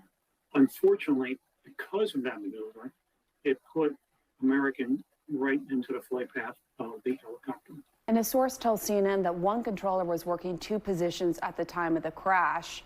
I think that for the layperson, you're like, oh my gosh, what? They were working two positions covering the helicopters and the planes, but apparently that's common practice. Should it no longer be common practice? It is a common practice in all air traffic control facilities that you open and close positions based upon the volume and complexity. I got a new at any given jacket. time that provides maximum flexibility to handle what's going on in a control tower or in any other air traffic control facility. In this instance, it was actually a good thing because now you have one controller who's actually talking to and controlling both of the aircraft. Otherwise, It's a brand called Color. It's a Japanese brand called Color with a K, and it's sick. I was a big E fan, watched every episode live, even though it was fucked up for my time zone. I started watching because of Leftovers, and when that split up happened, I remained here because I saw the weird shit in E's behavior. My political views changed a lot, and I get some hope core every night watching the stream, so thank you for everything. Don't say that out loud. He's going to call you a communist. Yeah. Swaggujaketa. Has he watched it yet? No, I have not. Here, do you want to see the jacket? It's called Color, the brand, and the outside is literally tailor. Like the outside is like tailoring material in its design. Like this is tailoring inseam basically. Like in professional tailoring, this stuff that you see here, these details that you see here are actually supposed to be like tailoring details that you normally would see inside of a tailored jacket. But yeah, the brand basically takes it and puts it on the outside. It's very cool. It's also a really unique color that I've never seen. I've never seen before. And it sits very well. It's like big, bulky. Look at the back. I love the cut. Abi, mashallah, you look so good. That jacket looks so well tailored. Would turn so many heads when we go to Shisha Cafe together. Okay, stop. Just check the website. It's giving too much yay/homeless Seattle look. Okay. Your shaved beard looks better. Yes, Hassan. Thank you. I think it's just because this line is just the line is far too severe. So having the line with a big beard was really cooking me a little bit. So this way it's just like a little bit less aggressive. New face, new look. What's next? A BBL. I already have a BBL. Eyebrows on fleek today. You ain't been, what is this? Oh. Ain't done nothing wrong if you ain't been called a red. Night at midnight if they don't reach a temporary agreement. Anyway, let's get back to the ongoing realities of the Trump administration. if it was a separate controller, then the two controllers would have to constantly coordinate back and forth about what is happening and what they're choosing to do. Just taking a step back, I often think about how stressful that job is to be an air traffic controller. Just bring us into what it's like to be one and sort of the daily stress and the pressure that you're under. It is crazy that now that Donald Trump is president, the media is finally doing pro-labor, like basically talking about, the media is basically doing like pro-labor coverage, talking about how, the air traffic controllers are underfunded and that they're understaffed. Typical. It took Donald Trump becoming president again for them to be like, hey, we got to do contentious coverage again. Classic. Now, of course, I've long maintained the position that they are not going to be as contentious as they should be. Okay. Just so you understand, like, you're going to get very limited amount of contentious coverage out of these guys. If your expectation is that they're going to be like really aggressive, really going out of their way and like going after the Trump administration for all its faults and failures, I don't think they're going to do that. But there are certain instances where they will shine a light on what is the real issue. This is one of those instances, it seems, where they're just like, yeah, Donald Trump's immediate blame on DEI initiatives is perhaps not the reason why this happened. And it's, I think, a very glaringly obvious instance. So Trump exclusively blaming that or hitting that button will most likely end up backfiring. You'll also see like regulatory agencies aggressively go after Trump as they, I don't know. It's just, I still suspect that, I still personally suspect that the DEI button is going to be overused. And yes, the dumbest of Trump supporters are going to be on board with it always and forever. But slowly but surely, it will eat away at the number of people that truly believe it, especially if it like is a traumatizing incident that impacts many Americans, right? You can't say 9/11 happened because of DEI, for example. Now, this wasn't 9/11, but it's still a very high profile incident that is super traumatic. So if you look at that, situation and go, oh, it must be DEI, you're like, I don't know about that, you know? Anyway, let's continue. I mean, you know, I can't even imagine what they're feeling right now. And you heard President Trump talking about it yesterday, not to make this. They're overusing it too hard. It doesn't have to be. But don't you think by that time it'll be replaced by something else? BLM, CRT? Yes, there is a likelihood of that too. But now they're in power. It's a little bit different when you're in power. Because think about it this way. The CRT stuff, the woke stuff, all this was inventions when you're out of power. But when you're in power, you are still ultimately responsible for things that are happening under your watch. So when you're in power and you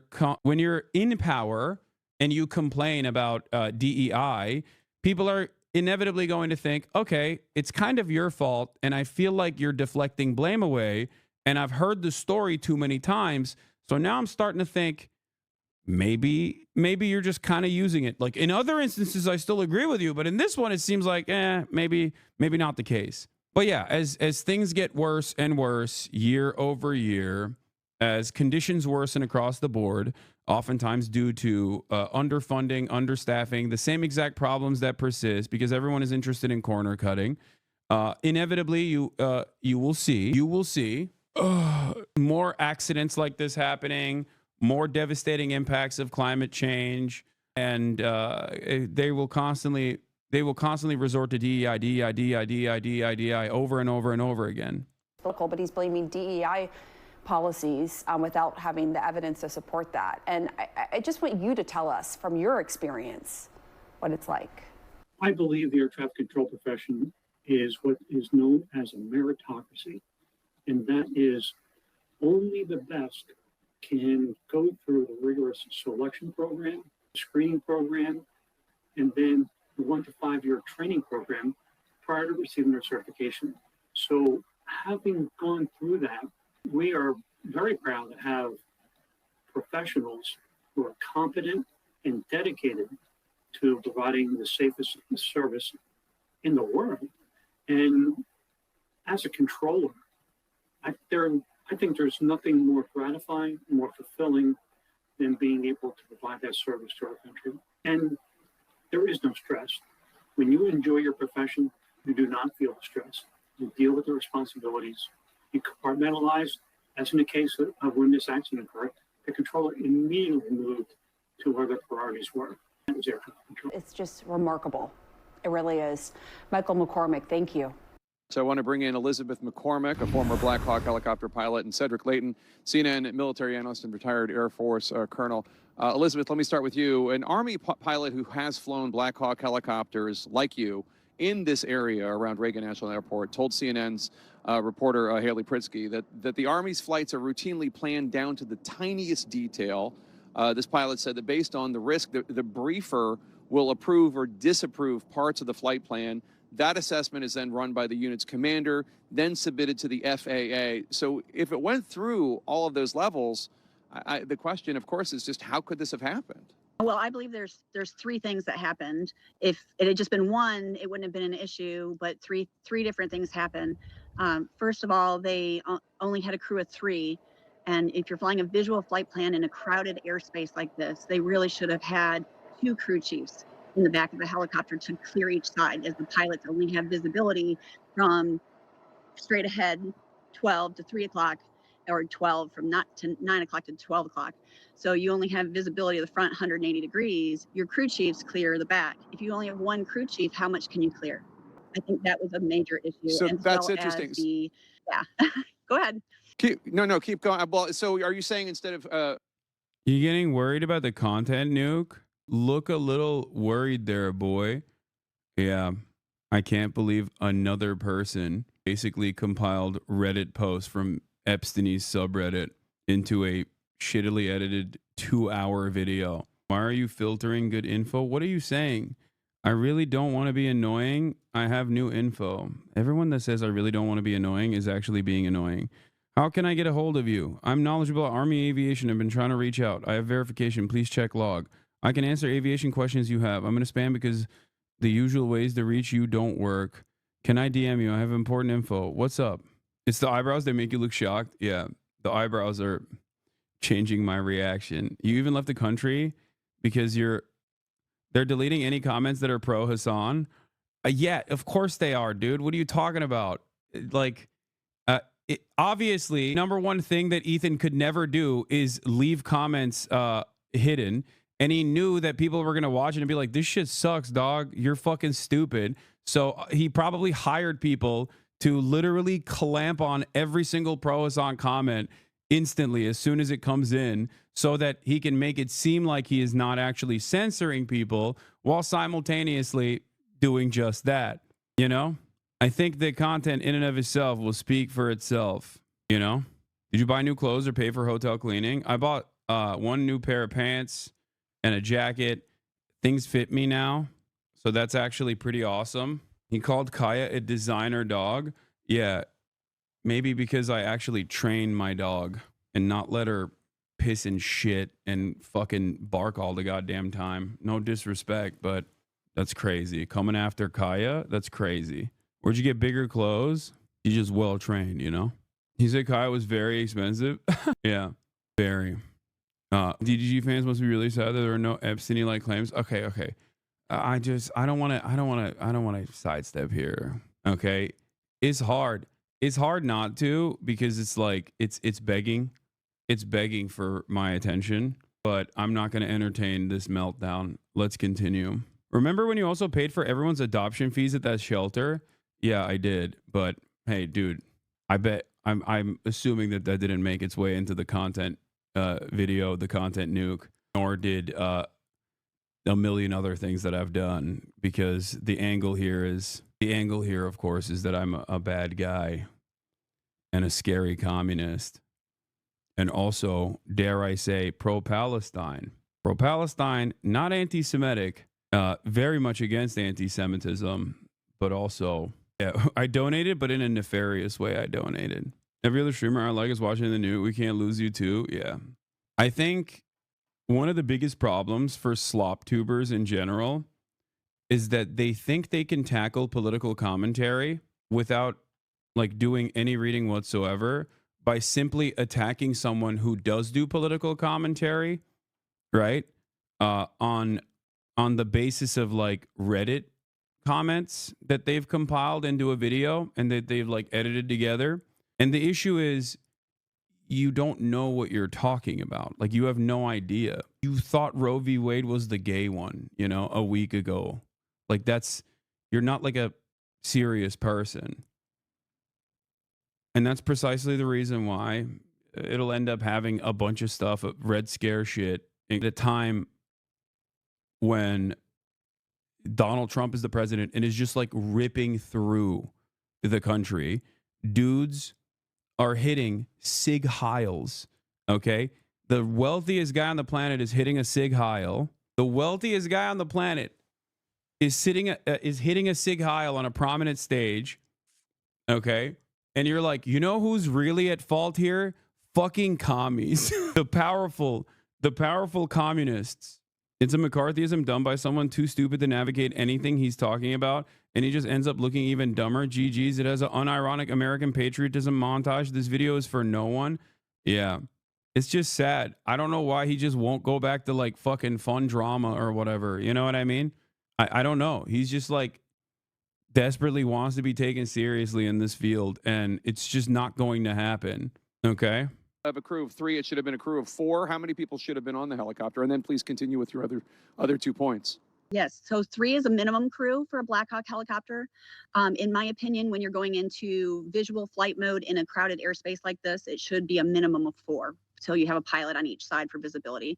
That's the first one. The second one is whether He said his main goal is that you do not end up mainstream. Yeah, I know. It's because it's Epstein-y. It's because it's a Epstein-y take.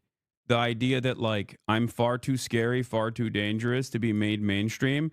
So like you know, you gotta go and warn like New York Times journalists or whatever, not realizing that many of those people who write those fucking articles are infinitely more intelligent than you and the fans dumb enough to be duped into thinking that I'm a clear and present danger under Trump's current administration. Okay? That's the issue is this is where a lot of Redditors that have done brigades against me actually hit a fucking wall and they can't comprehend it. Okay? They will go and flood the market with like Hassan is so bad clips, right? Not realizing that a lot of those journalists that either write articles about me or write articles about anything, media or political commentary across the board, are a little bit more knowledgeable about the shit that they're talking about than Epstein's brigaders or Ethan's ramblings. Okay? It's ridiculous. That's it. Wait, why did Fossabot? Oh, that's so funny. This was a funny take, but Fossabot timed you out. Just so you know, Squeaks is not watching and is not interested in the nuke video. I don't even give a shit if people watch the nuke video, brother. I think it speaks for itself that more people are dunking on it and clowning on it than taking it seriously. Like, oh my God, this is the most serious thing. Partially because, a bunch of people have made this exact same video a million times over, and it's almost always the exact same principle. It's always the same shit, which is Hassan bad, Hassan rich, Hassan socialist scary, Hassan loves China, Hassan denies the cultural genocide and mass surveillance that the Chinese government did to Uyghurs in Xinjiang, even though I have been very critical of that a million times over. But it's conducted by a person who doesn't know anything and is simply, rehashing Reddit comments. So that's it. And then clip chimp a couple times on politically charged subjects such as Israel-Palestine, where he'll say something along the lines of like, oh, he is a rape apologist or something. I'm not. I guess the Israeli prosecutors are rape apologists rather than myself. And yeah, that's it. And he's a scary guy. Seems like almost all of it is clip chimps sliced together to make you look as worse as possible. Yeah, I just don't think it's like... I think for you guys, many of you already know my position. He tried to claim the AP article you referred to on Xinjiang didn't exist. See, that's what I mean. It's like really bad research in general, right? It's just really bad research in general. It's no interest in research whatsoever. That's it. And I've been live this entire time. So my ass has not watched this fucking quote unquote content nuke. So I'm like, this is my suspicion of what he did. And the reason why this is my suspicion of what he did is probably correct is because this is not a new video. So many people have done this bad faith nonsense a million times over. And it's crazy that it's like coming from a dude that I knew personally. You know what I mean? It's just, I don't know. It's a very sad state of affairs that like even someone that you know personally over a fucking disagreement over genocide can just like completely rewrite his brain almost. It's fucking embarrassing. And no, it's not fucking embarrassing for me. It's fucking embarrassing for him. Maybe you're a poor judge of character. People say this all the time. I disagree. I will always assume the best in others. I don't care. I'm never going to give up on that mentality. I'm not going to be more of a cynical human being across the board. They always bring up the brothel too. Oh yeah, no, not bad research. He's bad faced. Very obvious. His clips that cut right at the moment where you say something that could destroy his argument. So far in the video, he's just posting your takes and relying on them already being against your position. He doesn't really do anything to disprove your takes. Yeah. You've spent so many hours elaborating on your position that he would just have to critique you live to keep up. You've already flooded the internet with your explained opinions. He can't reframe you no matter how he tries. Well, there is one thing he can do, which is hope that no one has ever seen me or has only tangentially heard about me or has only had a bad opinion on me. He's farming the haters. He's farming the haters because he's become the hater. It's sad. It's a sad state of affairs in general. He literally said he can finally get his life back after this video comes out. It's fucking sad. I know. I mean, I want him to be happy, by the way. I want him to be happy. So I think he's never going to listen to me, so it doesn't matter. I don't think he respects me. Something I texted him directly. I was like, listen, I don't think you respect me, but I think you respect, I think you respect Sam Cedar. You should probably have a conversation with him about this. He never replied to that. But I want him to be a happy person, and I don't think this is going to lead to a level of happiness, especially if it backfires. The haters are going to say this sentiment is fake, but you said this for months. Yeah. Not only have I said this for months, I was definitely a lot more charitable to him. They were on night vision goggles at that time or not. It is a very cluttered airspace with a lot of lighting and the lights reflecting on the river. And so with that, it's easy to kind of get a little disoriented as far as the height. They were supposed to be at 200 feet. He's asking people to mass email journalists that cover you in the mainstream. It's the same Dan Saltman shit. Yeah, I'm glad that he took he carried over the torch from Epstein's community. All right, we're done. Oh God, it's so hard. It's so hard for me not to talk about this. I really want to, but which is the helicopter routing in that area, and it wouldn't have been a conflict, but they were not at 200 feet. Obviously, reportedly, the incident happened at around 350 to 400 feet as the airliner was descending. So that they were at the wrong height. So that's a pilot error. The first would be a policy error or choice. And then the third is air traffic control said, do you have the CRJ in sight? Well, there were two aircraft in their field of view, and actually only one was really obvious to them. And that was if you watch the video, the aircraft taking off in the foreground is probably the one they were facing, the pilots were facing, and said, yeah, I got it. The air traffic control should have said, do you have the aircraft at 5 o'clock? So they were looking at the rear. If they had done that, the Black Hawk is maneuverable. The Black Hawk could have moved out of the way quickly. They can move on a dime and make that happen. And it wouldn't have happened. Cedric, that's one of the most informed explanations I've heard of what possibly went wrong that I've yet.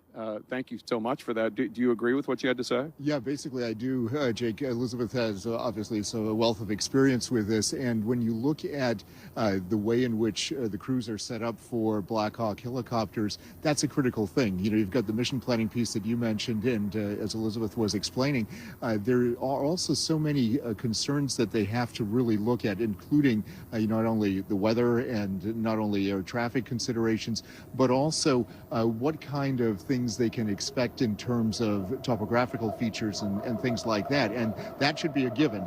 But there are things that change sometimes. Sometimes there's new construction and things like that. And so they have to have as much meticulous planning as possible. And if that planning isn't taken into consideration and isn't done in the right way, then of course there could be significant consequences. Not saying that happened here, of course. Right. We don't know. We're just trying to make informed observations about what possibly happened. Obviously, Elizabeth says that the Black Hawk was supposed to be at 200 feet, and it was actually at 350.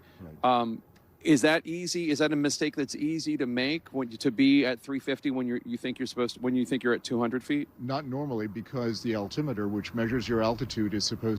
I don't understand what's going on, man. I still don't fully understand how this happened. It's been 2 days of nonstop coverage of this, and I genuinely don't understand. I mean, I guess accidents happen.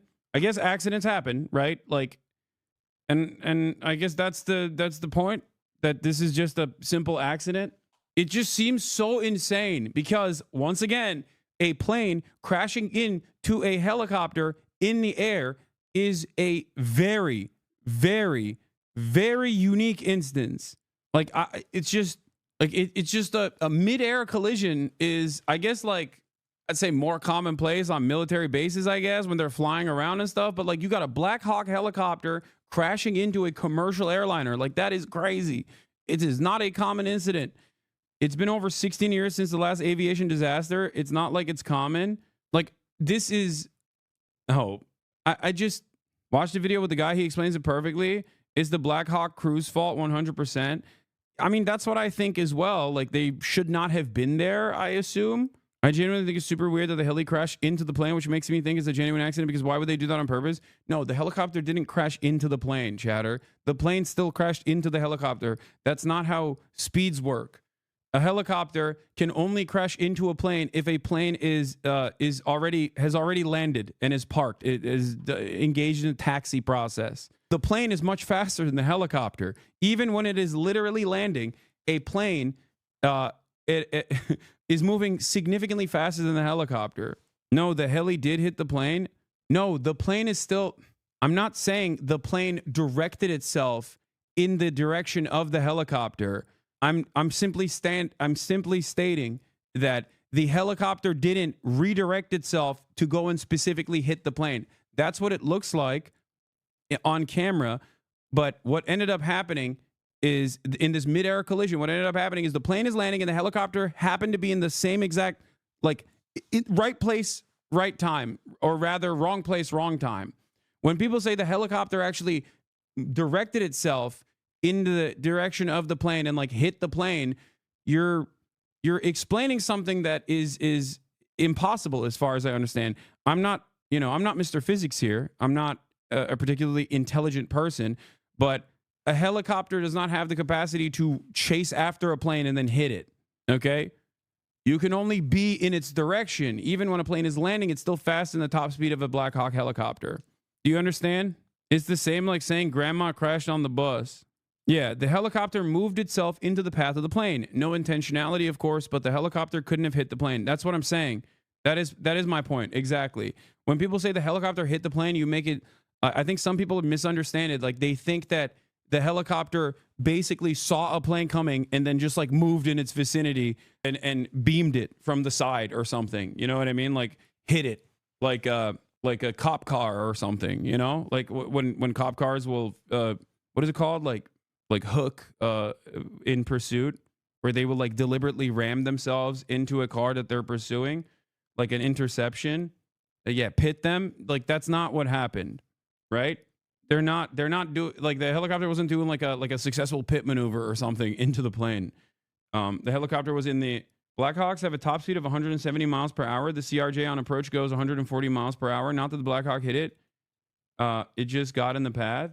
Wait, Blackhawks? I thought Blackhawks have a top speed of 100 miles an hour, not 170 miles an hour. Anyway, regardless, doing a maneuver, 100 is slow as fuck. Dude. I don't think that there are pilots that are that capable. Okay, like being able to use a helicopter and redirect it in a way where you are deliberately hitting a plane that is landing is insane. Like, these are fairly high speeds that we're talking about. Like, that's not, you're not gonna be able to hit 170 miles and then maneuver your helicopter in the direction of a plane regardless. All right, let's continue. So let's watch this guy. He's got freaking 3 million views in like a day. So I want to hear what he has to say. He's got the captain's jacket on. You know, let's see what's going on here. Tonight, I'm able to secure the actual audio from the incident over the Potomac last night. Let's listen in together.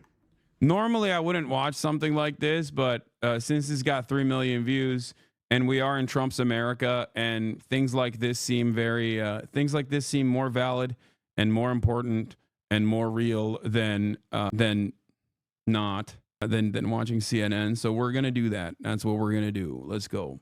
I got to pee again. You're going to see a back and forth now between Reagan Tower and the various aircraft that they have lined up on approach into the airport. This happened at about 8:46 p.m. Last evening, and you can see there's several airplanes lined up. That's typical coming in about that time of night at Reagan. They're talking to American Airlines 3130. which I think is number 2 for the runway. They're telling them to slow down to their final approach speed because they're separating everybody on the way in. It's going to turn out that American 3130 is a key player in what happens here. Well, American 3130. Pat 25, traffic just off the Wilson Bridge is CRJ. Pat 25 is the helicopter that ran into the CRJ 700. It was a PSA flight. The flight number is 5342. It would go under the call sign Blue Streak 5342. You don't ever hear them talking to tower. They've already been cleared to land on runway 33. So they would come in on an approach on runway 1, and then they would kind of circle the land on runway 33. It's a little shorter runway, but they take some of the regional jets and they put them on that runway. Pat 25 is the Black Hawk helicopter that is just south of the Woodrow Bridge. And they're they've just taken off. They're airborne. The tower is saying to them, there's traffic. It's a CRJ. It's at 1,200 feet, lined up for runway 33. Do you have that traffic? Pat 25 is going to call back and say yes. It's 1,200 feet, start runway 33. Okay, we got aviation heads in here. Aviation heads are not exactly a fan of this guy, it seems. Just FYI, this guy's a populist, not factual. Aviation people dislike him for populism and misleading facts for his own ego. I like that. I like that there's like aviation drama surrounding. God, the internet is so amazing. Breaking news: another plane just crashed in Philly into Roosevelt Mall. Everything's on fire. Wait, what? No, this would have never happened if we let Austin Show do the piloting. I agree. Pat 25 says, has the traffic in sight, request visual separation. What that means is that they're going to take responsibility for pilot debrief is better. American Airlines flight 5342 was but this says 1/10 of the views. Away from landing when a UH-60 Black Hawk helicopter crashed into them and both aircraft plummeted into the frozen Potomac River below. This is just an absolutely heartbreaking tragedy, and I know there are a lot of unanswered questions. Now, even though the investigation has just begun, I think it's very important to explain the facts in order to... Dude, why are there so many aviation enjoyers in this community? Oh, well, I know the answer to that question. I understand what's going on here. That's why I'm like, why do you guys have your favorite fucking aviation YouTuber? There have been 11 different YouTube links that have just been going around in the chat since I began this journey of people being like, well, this aviation YouTuber has a lot of problematic things. I'm like, I didn't even know this side of YouTube existed, bro. How the fuck are you guys this knowledgeable on not just aviation, but also aviation YouTube in particular and all the fucking drama? And then I realized it's autism. It's always autism. God forbid there's a train derailment. Okay, all I'm saying is trains are awesome. Okay, that's all I'm saying. Planes are cool too. Don't get me wrong. But like, at least I don't have like a favorite train YouTuber. You know what I mean? How come you like trains so much? I don't know. Because it is a marvel that we have created an efficient and like less costly on the environment method of travel and logistics that we still use to this day in order to supply chlorine, for example, for your local water supply. I'm sorry, I didn't realize that was just something you could cast aside. How about you do all of that manufacturing and logistics on an airplane? Okay, you can't. You understand me? We're talking tons and tons and tons of chemicals being shipped around in a web of railways all around the nation. Can you imagine how bountiful commerce would look like if we also had a high-speed rail system in this goddamn country? Don't get me fucking started on high-speed rail, okay? All I'm stating is trains are amazing, okay? They are a luxurious form of travel that is cost-effective, that is less costly on the environment in general. And the fact that we invented this years and years and years ago, okay, damn near centuries ago, and we still use it, shows its resilience, okay? The very fact that America does not take advantage of the train technology that is out there is alarming, okay? It is a damning indication of America's decline as the empire that once stood atop the entire globe. Think about that. China's got fucking maglev trains that are going 400 kilometers, like almost Almost plane speeds now they're hitting with trains on the ground. Beautiful. It's an incredible thing. It's marvelous. And the fact that we're not using this, the fact that we're not even interested in any kind of technological development on this in this sphere is very frustrating. Mister, I don't have a favorite train guy. Anyway, what is this? oh wait, is this what I think it is? Okay. This is like okay, dude. Okay, dude. Calm down. All right. Yeah, he's great. He loves trains. Okay. Shut up. That's just one video, man. That's just one video. Okay. That's one train. I mean, he's a TikTok train guy too. It's not like that serious. I used to think this was a bit, but I'm growing unsure. What? My love for trains? No, it's not a bit. I do think, I mean, I think trains are very cool. I think trains are very cool. I think planes are very cool too. I just don't have a train guy, contrary to what that guy was talking about. Law, are you blushing? No, I'm just pretty. I'm just pretty now. That's what it is. This is the eyebrows and the close shave. It's just making me look a certain type of way, you know? Have I gotten a conductor card yet? What? Excuse me. Of course, I've gotten 2, okay? Yes, of course I've gotten a conductor card. I've gotten 2. What a question. Next one. Okay. Yeah. Next question. You're hot, not pretty? No, I'm pretty now. I'm pretty Flacco. Trains too easy of a terrorist target? Ain't no 9/11 happen on trains, big dog. What are you talking about? I think foamers in, okay? Straight up. Trains 1, planes 0 on that front. The fuck? This is the propaganda you know who is warning the mainstream media about? I know. I'm a huge public transit slut too. It's fine. It's totally fine. Fuck the haters. Stand strong. Yeah, no, it's incredible. Japanese public transit is so amazing. It really is.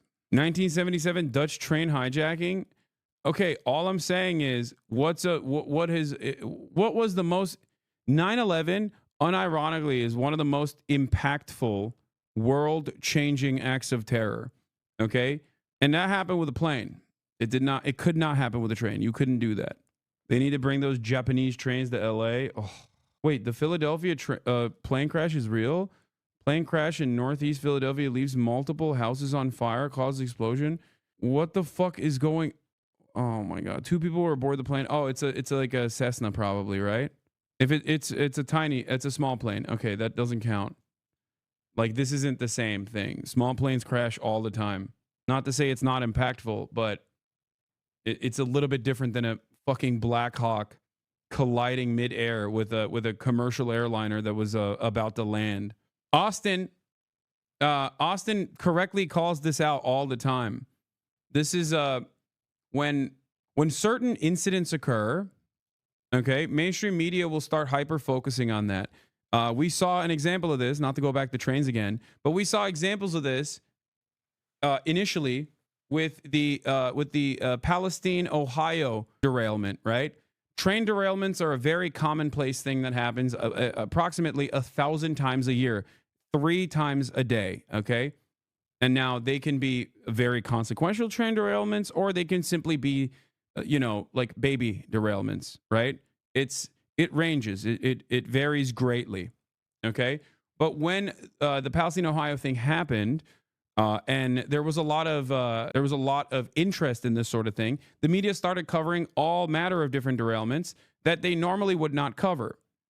Okay, gross. You're a normie that uses Cessna as a name for any small plane. I mean, it could be a different kind of small plane. I'm just saying it's like Cessna is the most common, like, that everybody knows.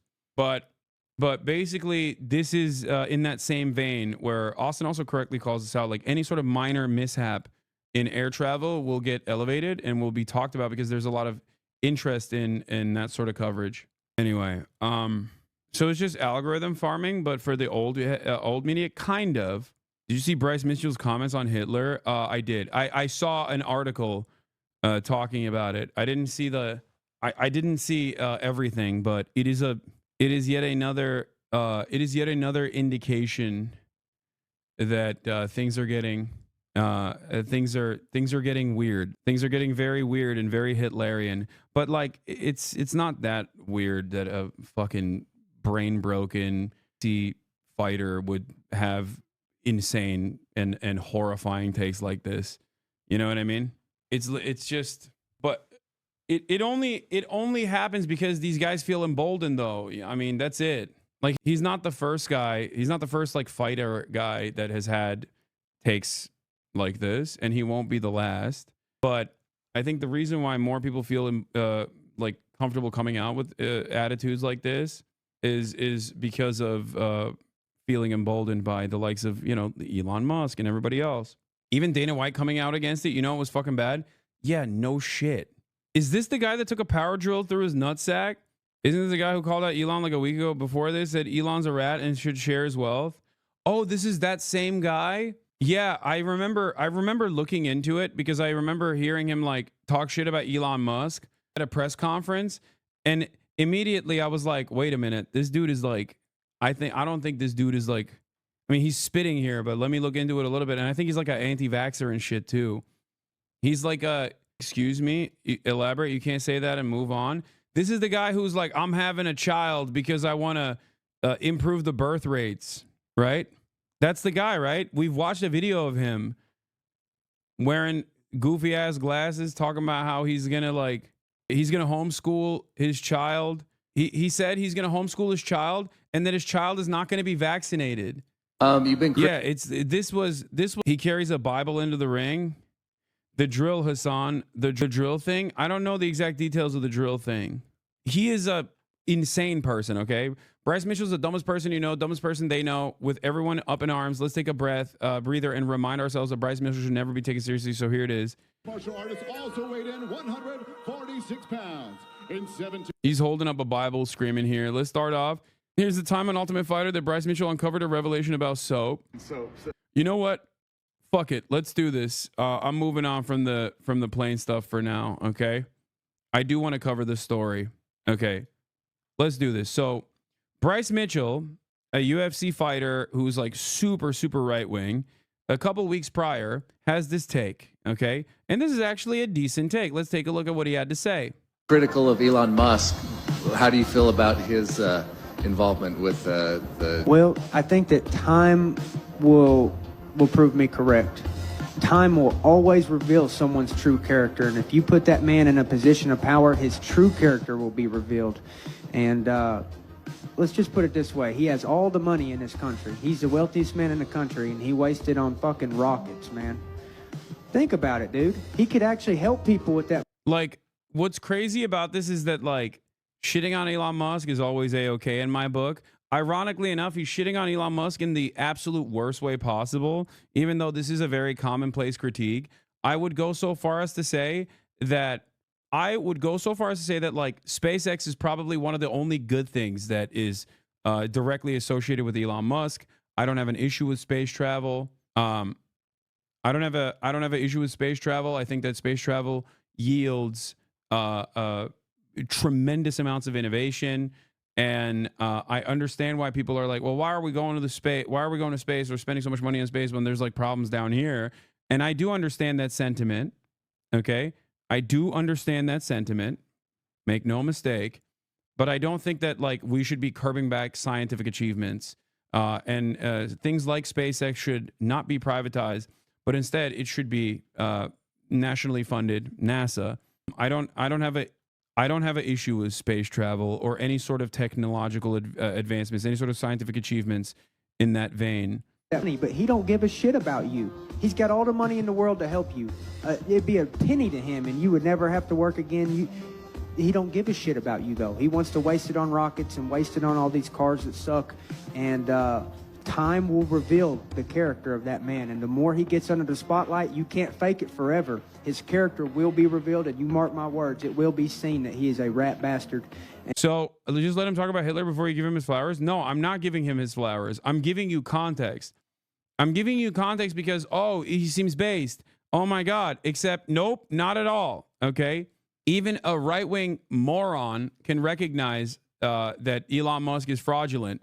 But that right-wing moron also happens to say this yesterday. Let's take a look.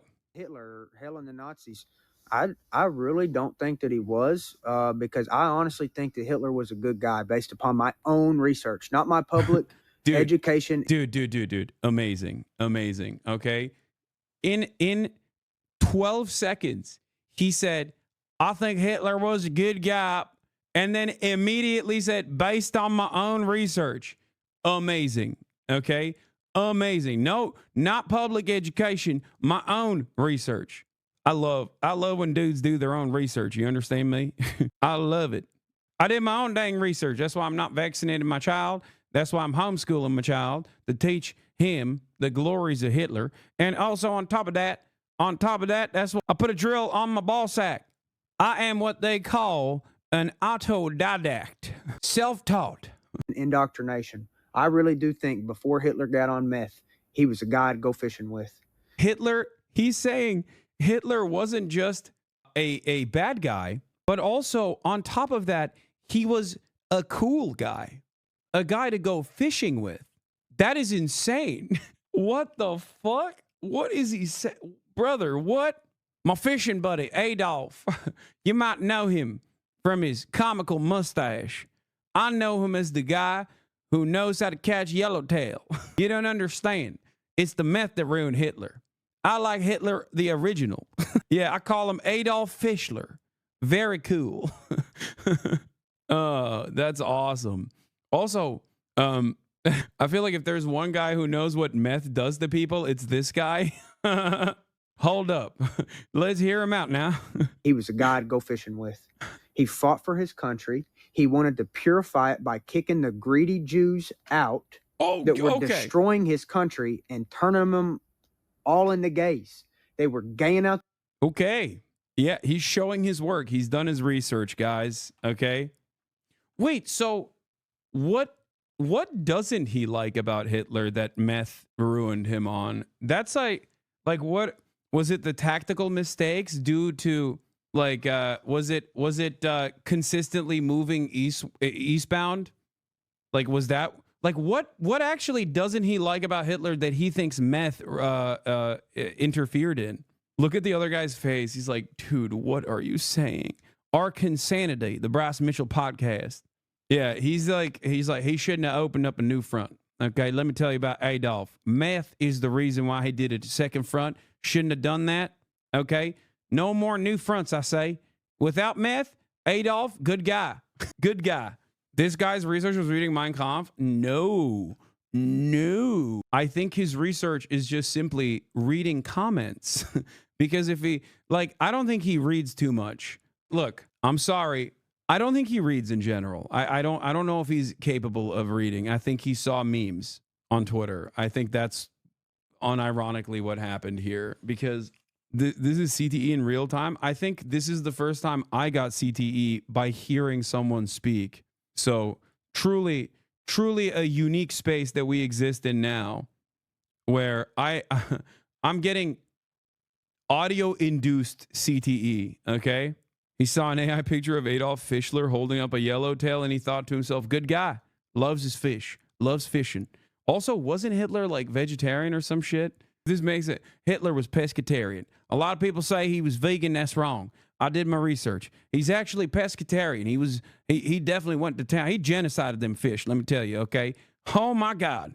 He loved fishing, okay? He was not vegan. He was pescatarian. You understand me? He had no problems fishing. Let me tell you, boy, he loved fishing, okay? That boy Adolf, he wasn't vegetarian. That's a myth to make him look good. If anything, I would suspect that that's a myth to make vegetarians look bad, not Hitler look good.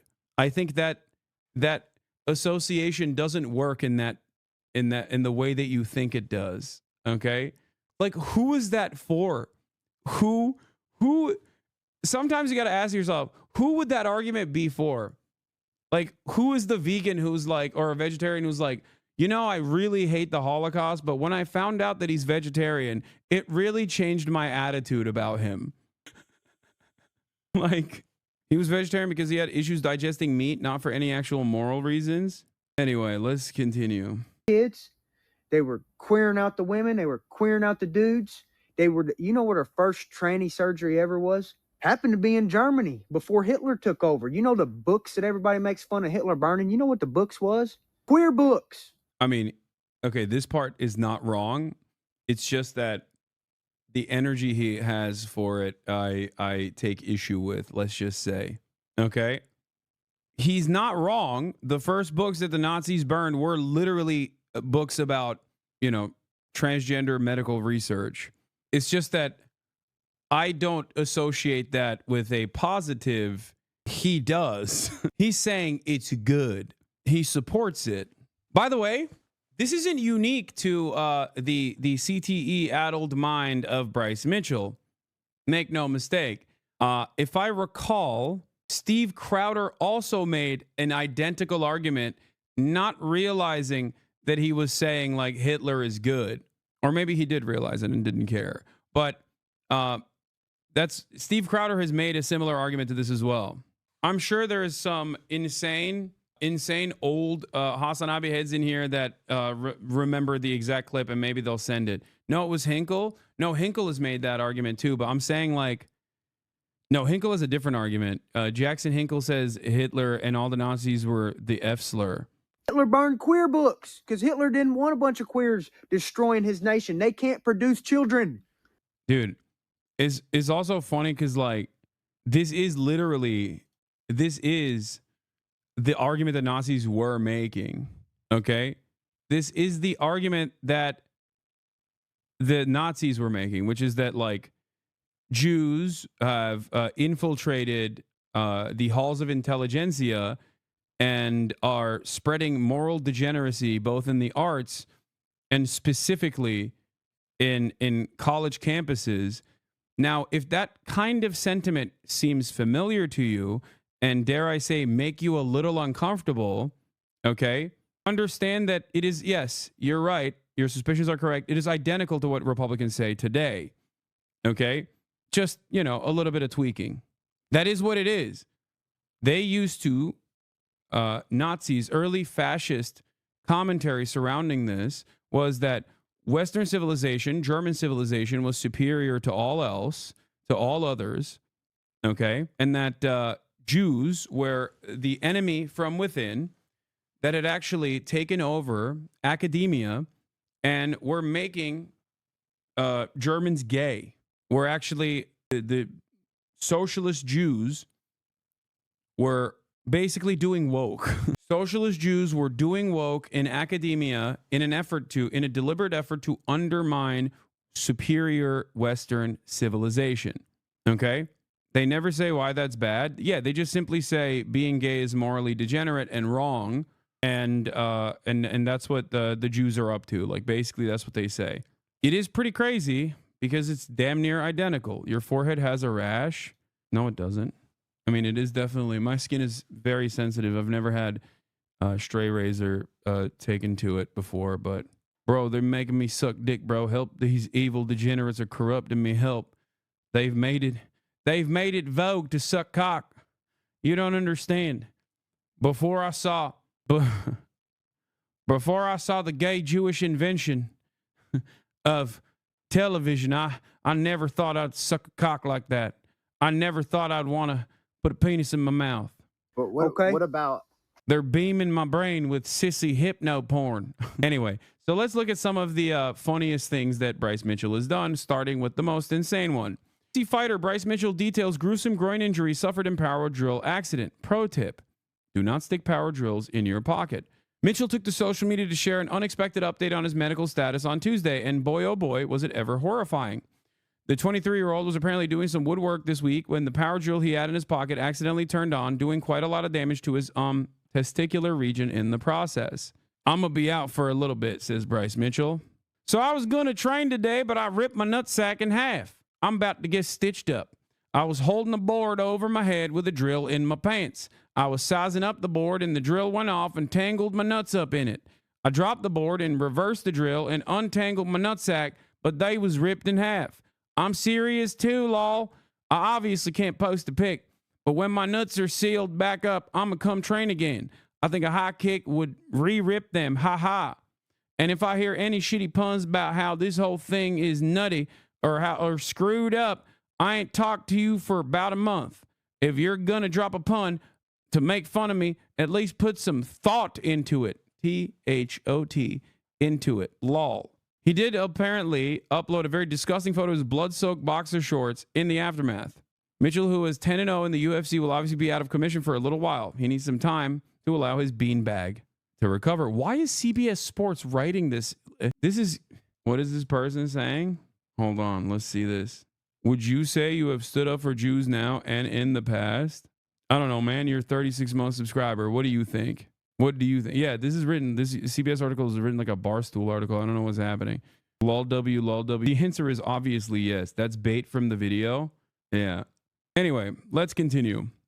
No, that person's not a hate watcher. They're just baiting. I was, however, the runner-up for Anti-Semite of the Year, and unfortunately lost, famously. Let's start off light. Here's the time on Ultimate Fighter that Bryce Mitchell uncovered a revelation about soap. Using soap, so that was a new experience. They got me on soap. I didn't believe in it. I didn't really believe in it before, And then He didn't believe in soap before. Prior to his recent fight against Cron Gracie, Bryce Mitchell revealed he doesn't believe in the use of seatbelts. What's your issue with seatbelts? Seatbelts, I think it's just like you get to choose if you want to wear a seatbelt. The government doesn't, they don't wipe my ass for me, and they shouldn't be able to tell me if I want to wear a seatbelt. I personally don't like them because I think, what if you got to jump out of the car and roll, duck and roll, and nobody ever thinks about that. So I don't personally. Yeah, nobody. Yeah, nobody ever thinks about that because why the fuck would they think about that, dude? First of all, if you're in a situation where you have to stop, duck, and roll out of a car, you probably need a fucking seatbelt to survive the situation that caused you to, stop, drop, and roll out of a car. Okay? Because you're not going to have to worry about dropping and rolling if you don't have a seatbelt on, because guess what? You're fucking cooked. Okay? You're already dead. Your brain is plastered all over the windshield at that point.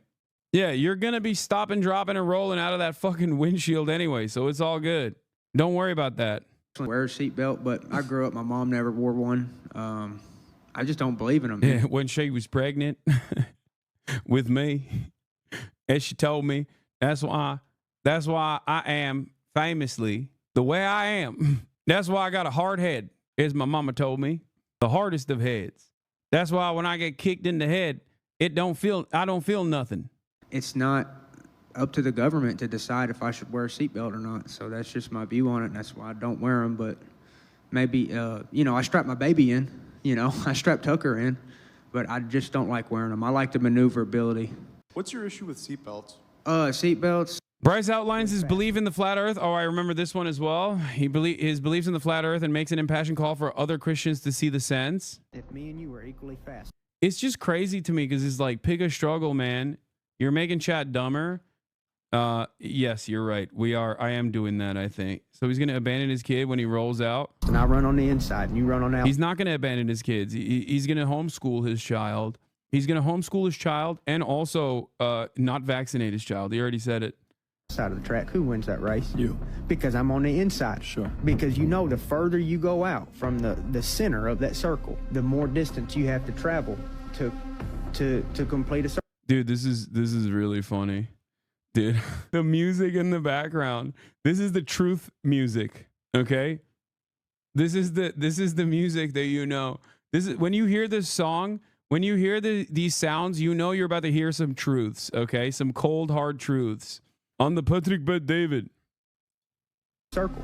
So what I'm telling you is when that helicopter goes up to 20,000 feet and it's sitting there hovering for 4 hours, not only does it have to spin 1,000 miles an hour, it has to spin more than 1,000 miles an hour to go back to the same spot that it landed. Because now the Earth would be not attached to that helicopter, and so it's in a different type of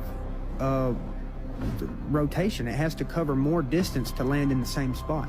You see what I'm saying? But how come I can get a helicopter and land in the same damn spot no matter how long I hover? Because the earth don't move, just like the Bible says. Wake up, Christians. Dude, this is so stupid. This is so insanely stupid that it reads as a hilarious joke. Like, it reads as a bit because of how fucking stupid it is. The helicopter land in the same spot because the earth don't move.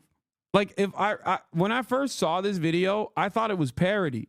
Nope. there living his best. Not parody at all, man. He's like, why not jump on... Dude, the argument is amazing because it's like, when I jump on a plane, I land in the same spot. The plane's not moving. Wake up, libtards. Plane's not real. That's right. Earth is flat and the planes ain't real. You're actually teleporting to the next destination that you're going to, but they make it seem like you're actually flying for 12 hours in the air.